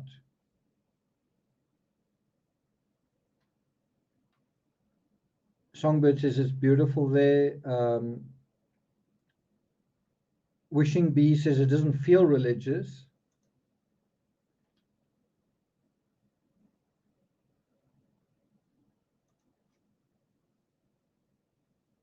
So with that sort of thing, oh, Terry says there's a lot of hunting in Idaho, deer, elk, sheep, moose, and bear. It's quite an interesting point. If the town didn't sell them, someone says it's probably normal. It's hard to say without asking the locals there. You know, is it normal to be walking around with a gun, with a knife like this? But that definitely makes you wonder, you know, what that aspect is. So is the Idaho aspect relevant? It's probably relevant. It's hard to say how. How Idaho and university life is relevant to the criminal psychology is a critical question. Again, I want to show you this image.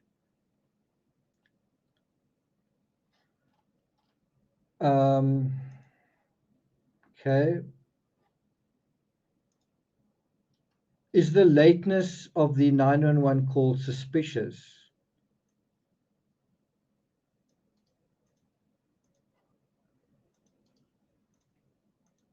Well, we know it was suspicious in the in another case. I can't quite remember her name now. Do you guys remember? She kind of had gray hair, seemed to be kind of gray, and she killed her husband, or was it her ex-husband? And took something like 12 hours to call. Do any of you guys remember that case? And I think you would say that was suspicious in that particular case. Marlene says, I don't find it suspicious. Run the World says, I don't think it's suspicious.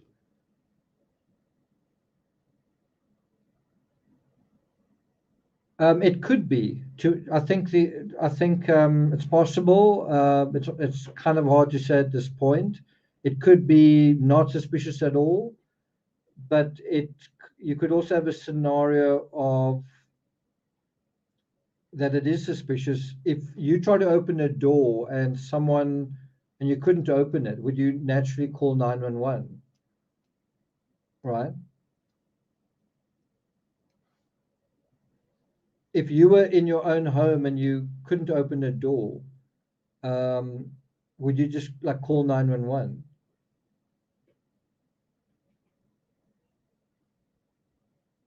Wouldn't you check through the window? Would you call that person's phone?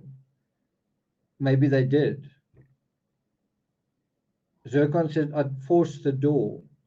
Would you call 911 first, or would you force the door first? Like, I tend to think I would try and open the door. I wouldn't phone the police. I would first try and open the door. I think it is suspicious in that way. I feel the same. So I think it's a tough one, the whole 911 call. It might not be, but the unconscious thing, it's definitely worth thinking about, put it that way. Should law enforcement look at the 2 additional housemates? Now, they've already said something like they don't consider them witnesses. And I think the other aspect is that the 2 additional housemates are female. So, is it likely that a female murdered 4 people, including a male, with a knife? I think you could be surprised in this case. It could be something that you didn't expect, but that seems unlikely. I suppose it's possible, but it certainly seems unlikely, doesn't it? To Helen Beck says to rule out, if anything.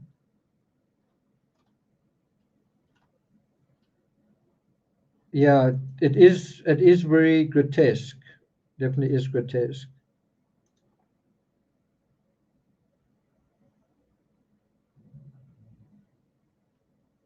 Marlene says something. I'd like to see confirmation of that before I repeat that sort of thing. I do think that they should probably be polygraphed, but as far as I know, neither of them are male. So any other questions? I think we do need to find out who this guy is.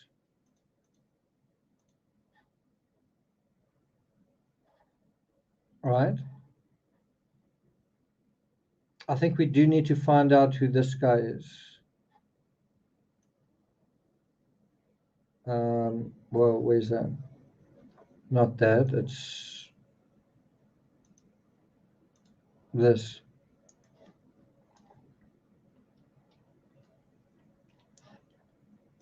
So someone called Trent Cannon put up this comment. He said, the first question is, who is this in the hoodie and what's his alibi? And it did seem like he was watching the girls. It seemed like he arrived at the scene. So, it could just be a simple case that he needs to be excluded. But let's get there. Like in the same way with Richard Allen. Well, don't just go on and look for someone else. Look at the people who are right there and make sure that you can exclude them. So check the footwear, check the shoe prints, And I think that needs to be something that a lot of people need to do, and also check who did washing, because there would be quite a lot of blood. Who did washing early in the morning that particular night? So I would, if I was the police, one of the things you could ask without giving away too much evidence is you could say, do you know of anyone who did washing very early in the morning on Sunday?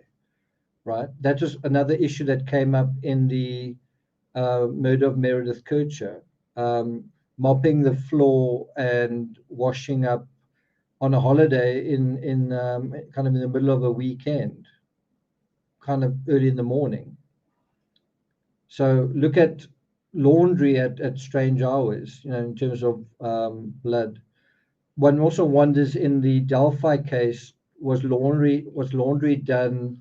What laundry was done on February 13th, if any, or was that was that clothing burnt or disposed of somewhere? Was that clothing thrown into another river? Was that clothing later recovered? So just a couple of additional images I want to show you. These are just really screen grabs. I think it's from the New York Post. Chilling video tweeted by KHQ TV reporter shows the man lingering behind them as they picked up an order. That's him. I think she's on her phone there. Can you see that?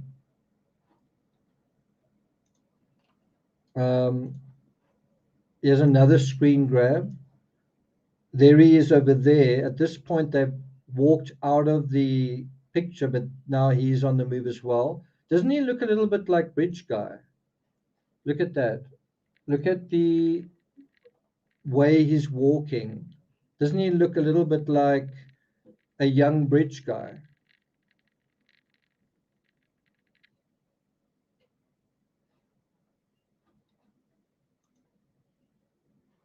Remember, Brian Laundrie also had his hands in his pockets, but then I suppose you could say he's got his hands in his pockets. He's got, not sure if his hands are in his pockets or folded, but his hands are out. And he's not wearing any headgear. What is different between this individual and the others? Look at this individual's got his hand out. All right.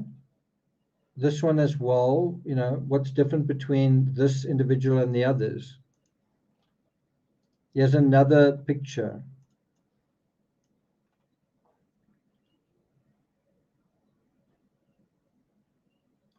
These guys have got their hands in their pockets, it looks like, but they're at least talking together in a group. He's the only one who seems to be not socializing.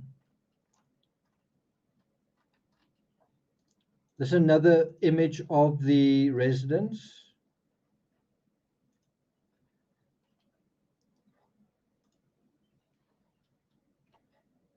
From Fox News, and this is evidence that's been removed from the scene.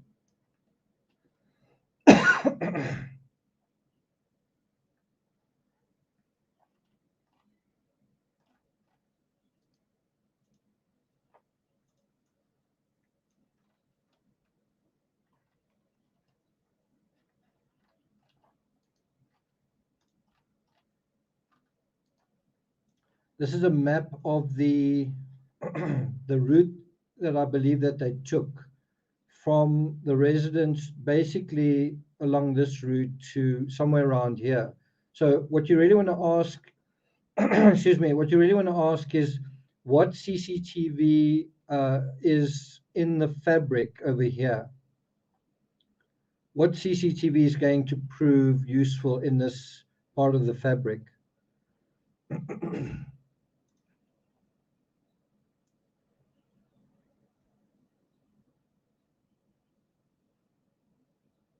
Where the wind blows says, right when the girls are getting ready to walk out, a selfie a girl takes with them in it, then grabs the other girl. Okay.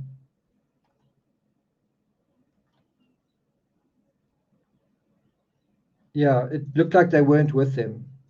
Okay, so I just want to read from the Independent, this article. It provides quite a good summary of what happened in the hour or so before this happened. Let me just put that on pause.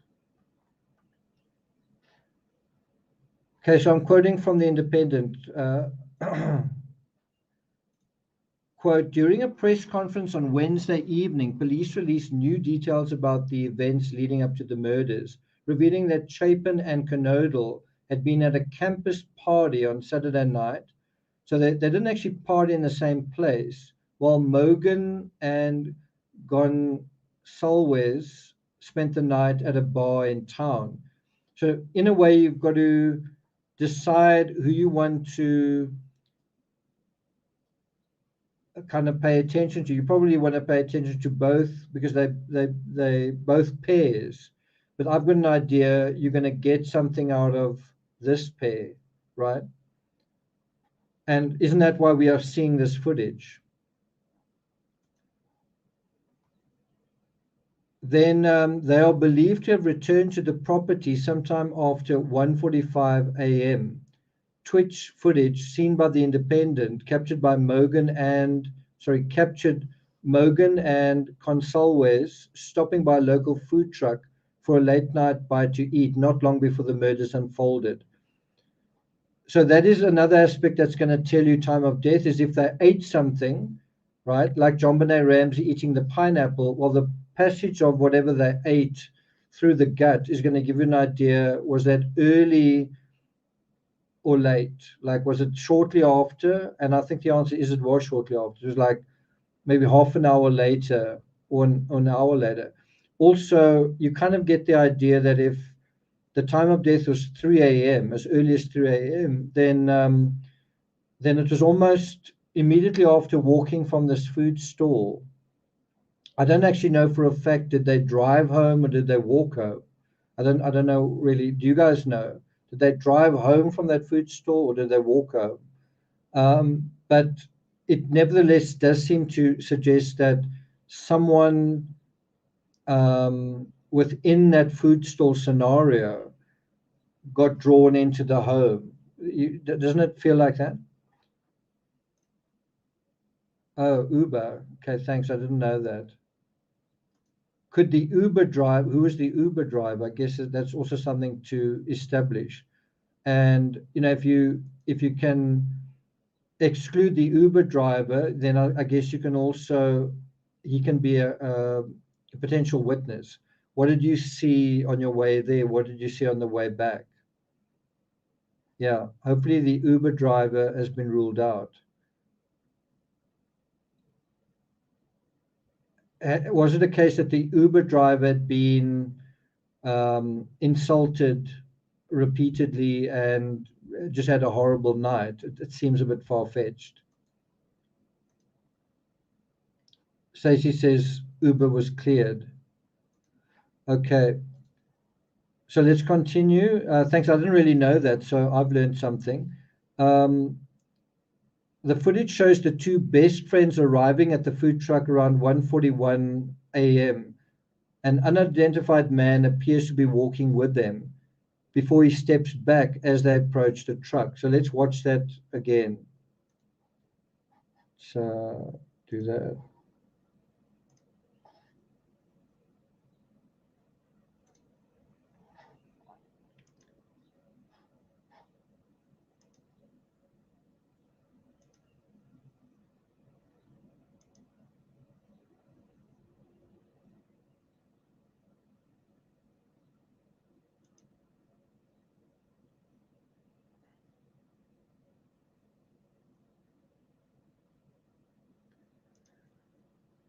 So let me ask you a question. Do you think this individual is sober?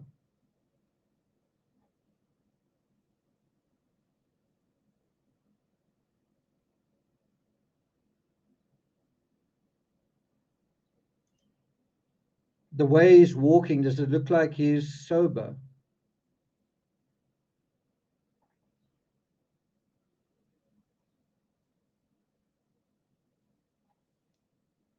because I think he might be the most sober person in that frame. I don't know what you guys think. Anyway, let's continue. So Mogan and Consalves go up to the truck. They order food while the man stands a few feet behind them. Then he pulls his hood over his head. Mogan appears to spot someone she recognizes, walks over to a man, hugging him briefly. That's not these two, that's somebody else, before returning to Gonsalves' side. I think that is Gonsalves. I think that's Mogan. I could be wrong. After ordering, they move over to the collection side of the truck. So I have actually found footage of the truck guy interviewing them, or sorry, being interviewed about what his last, or what the encounter was with them. See if I can bring it up. That's like a truck guy. Let's see if I can find it. Where is it?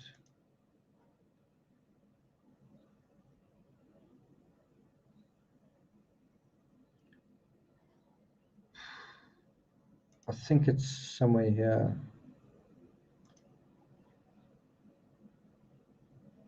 Oh, here it is. Okay. This is from KREM2 News. I'll put a link to this in chat. But this is the guy who actually interacted with both of them.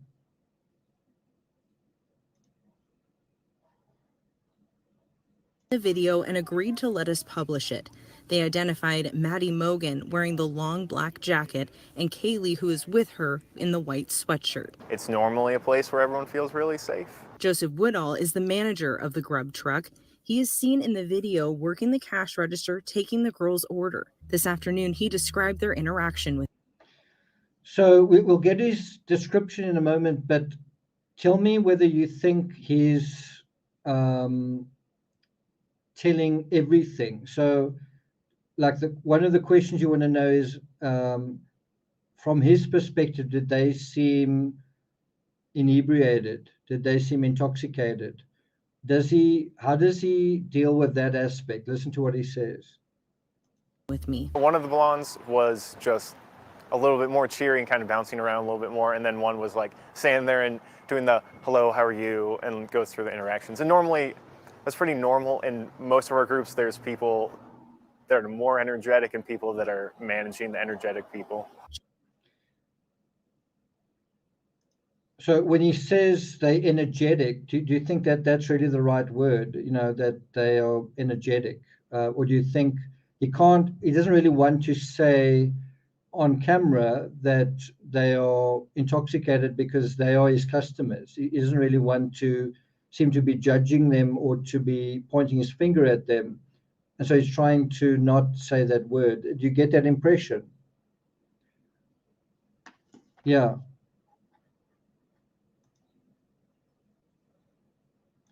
Yeah, so I agree with you, a lot of your comments there. Yeah, happy.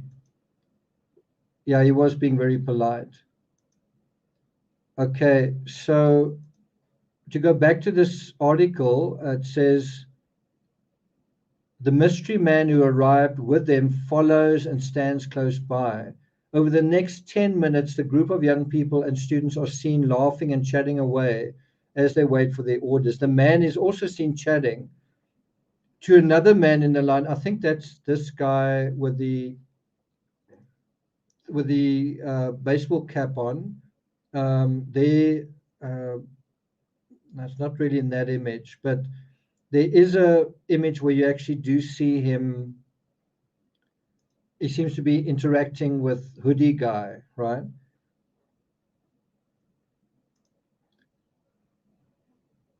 When the food is ready, Mogan and Consalves leave together, walking away from the truck and turning left. The man who was chatting to another student at the time appears to notice them walk off and gestures at them before he turns and walks away from the truck, turning right, the opposite direction. So you know, if you take that, the very last thing that you see is that they actually split off. But why does he motion towards them? Why doesn't he engage with them while they're standing there? Police confirmed that they are looking to speak to the other people in the footage. As 4 days on, the killer or killers remain at large. The man in the footage has not been identified as a suspect or a person of interest. So he hasn't been identified as a suspect or a person of interest, but I think you can definitely acknowledge that he's interesting, right?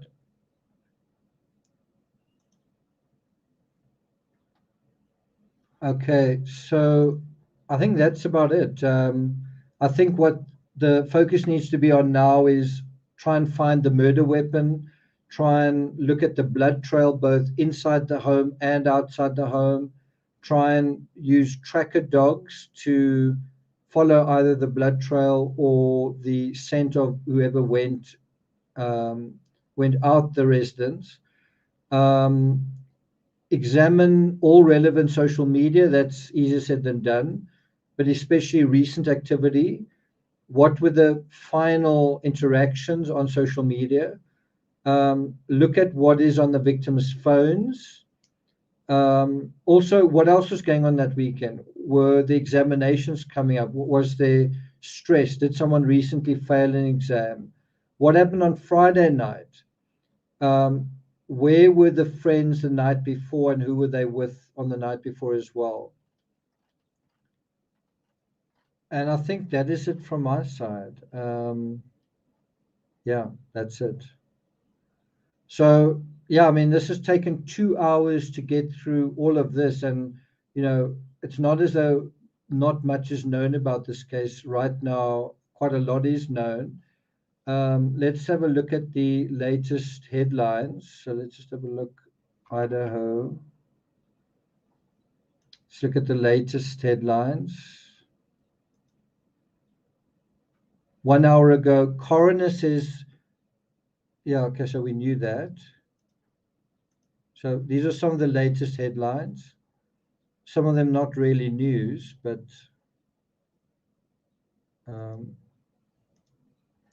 so that's one. Let's have a look at what else is there. Coroner releases autopsy findings. That's from Fox News.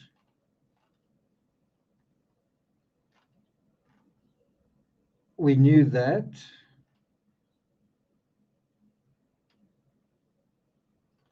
None of that's really news. The toxicology is still outstanding.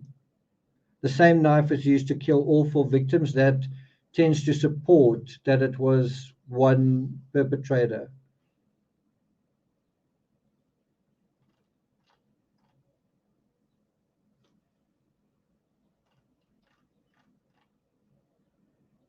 Okay.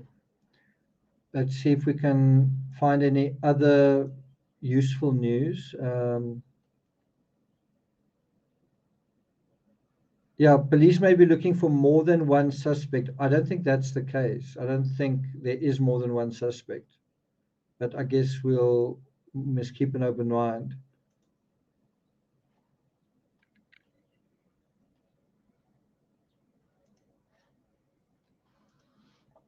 Okay, so let's take in some of your comments and then I'm going to sign off. Yeah, CNN reported no signs of forced entry.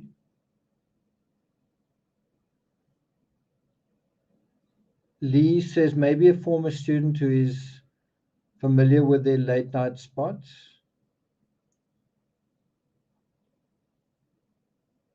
I believe the couple were dating since the spring semester, so I guess about 6 months.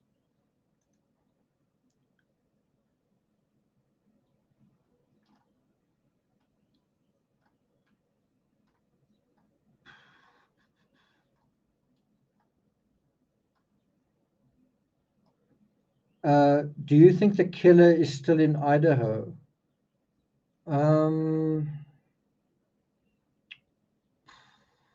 quite a tough question.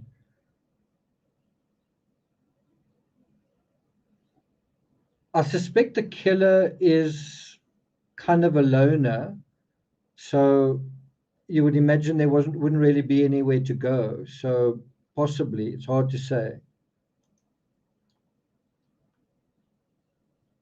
Thanks a lot, Jen H. Thanks a lot for that. Thanks a lot, Where the Wind Blows. SW Firefly says, I'm so lost and don't know what to think of any of it. I don't know. I feel like we've narrowed down a few things. I mean, just the fact that we know for a fact that the same knife was used means it was very likely one person. That's already making some progress.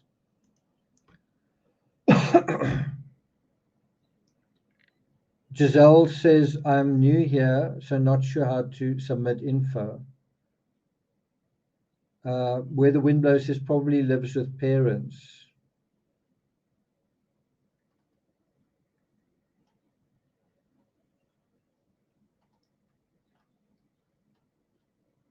Songbird says, woods behind house, easy escape route if on foot. It is quite interesting that this is a very, the residence is kind of in quite a wooded area of this town. Let me see if I can bring up Google Earth again. Where is it?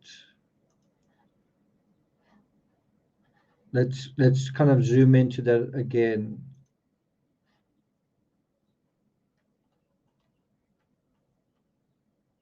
So that's where the residence is, but can you see there's a golf course over here, and there is there's sort of a wild area quite close to where this is. It's quite close to the edge of town. It's quite close to the edge of town.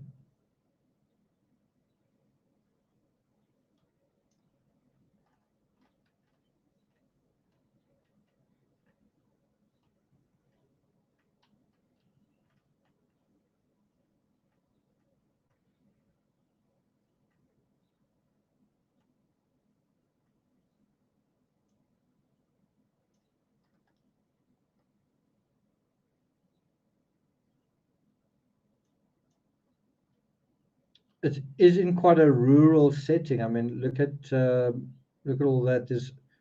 It's quite rural.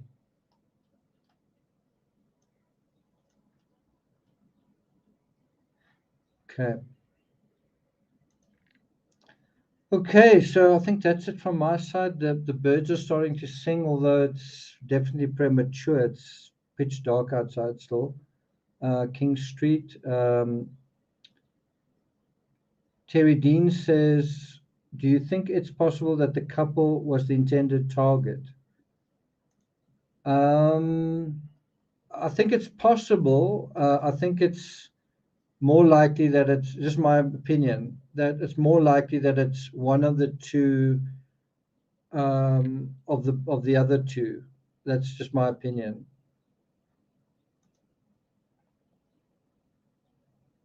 Like, if you imagine that both of those other girls are single and someone wants to have a relationship with one of them, and maybe they both decided that that person's not desirable. Maybe the one's rebuffed him and the other one has said, good for you. You can imagine that causing some issue. I don't know if I mean, it's possible that there was a long-term paramour, a long-term someone who wanted to be part of the other couple. But it's difficult to say. It's difficult to say.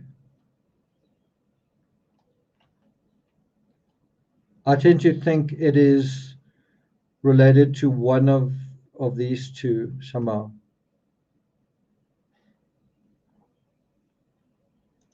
Let's go through a last few couple of comments.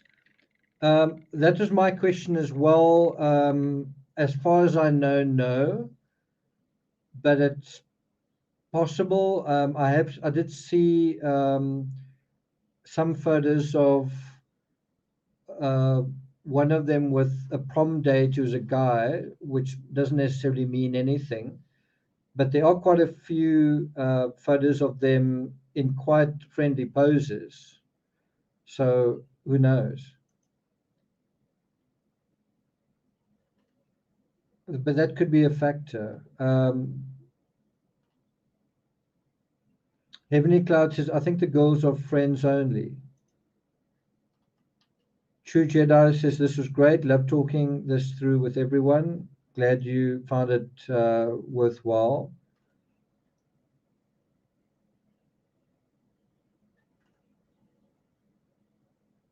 Songbird says, I think one of the girls.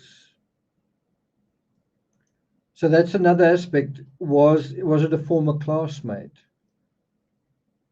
But so in theory, you could be dealing with literally dozens, if not hundreds, of potential suspects. You could go through the roster of students, and your heart's got to go out to them. They've got to write exams now, and they're sort of in the middle of a quadruple, just before exams. They're kind of at the center of a high-profile quadruple murder investigation. Yeah, there is a posting about sisters. They're not sisters. I'm not sure if that's a code word for something. Thanks a lot, Jem. Thanks a lot for that. Yeah, that is true. So we've got to, you know, see what the people there say about it.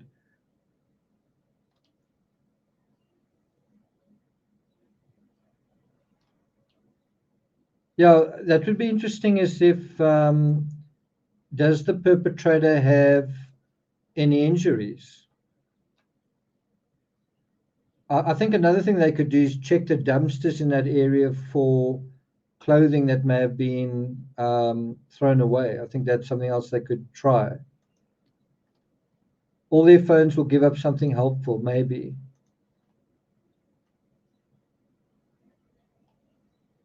LB says he was obsessed with a blonde on the right.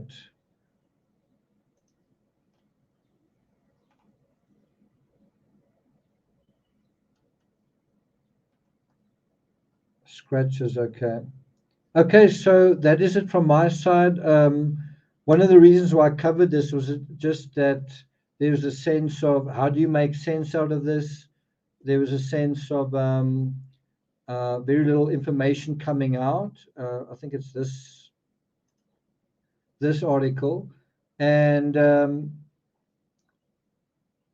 it is quite bizarre, a situation like this where 4 days later, it seems like they've got no idea who it is. And so how long is that going to persist? What more evidence is going to come out? I don't know whether the toxicology of the victims is really that relevant. I don't know whether it's that relevant. I suppose you could have a situation where a drug dealer or someone provided a particular substance, again, the same scenario in the Kylie Rodney case. I think you really need to look at CCTV and phones and what witnesses saw. And obviously there were witnesses at that food stand. Did they see something that's not on that, in that footage? So I guess we'll find out. Okay, so that's it from my side. Guys, I hope you have a good sleep. I'm sure it's getting quite late where you are. Take care, and I think where you are, it is Thursday, but where I am, it's Friday. So, I hope you have a good Thursday night sleep, and I'll see you guys next time. Thanks to the mods, Stephanie, Terry, and the members. Thanks to you guys as well. Also, welcome to new subscribers. If you enjoying this content, make sure you share to relevant networks. It's quite important. And if you're watching this on replay, you're welcome to hit the thanks button. Okay, so that's it from my side. Have a good night. I'll see you guys next time.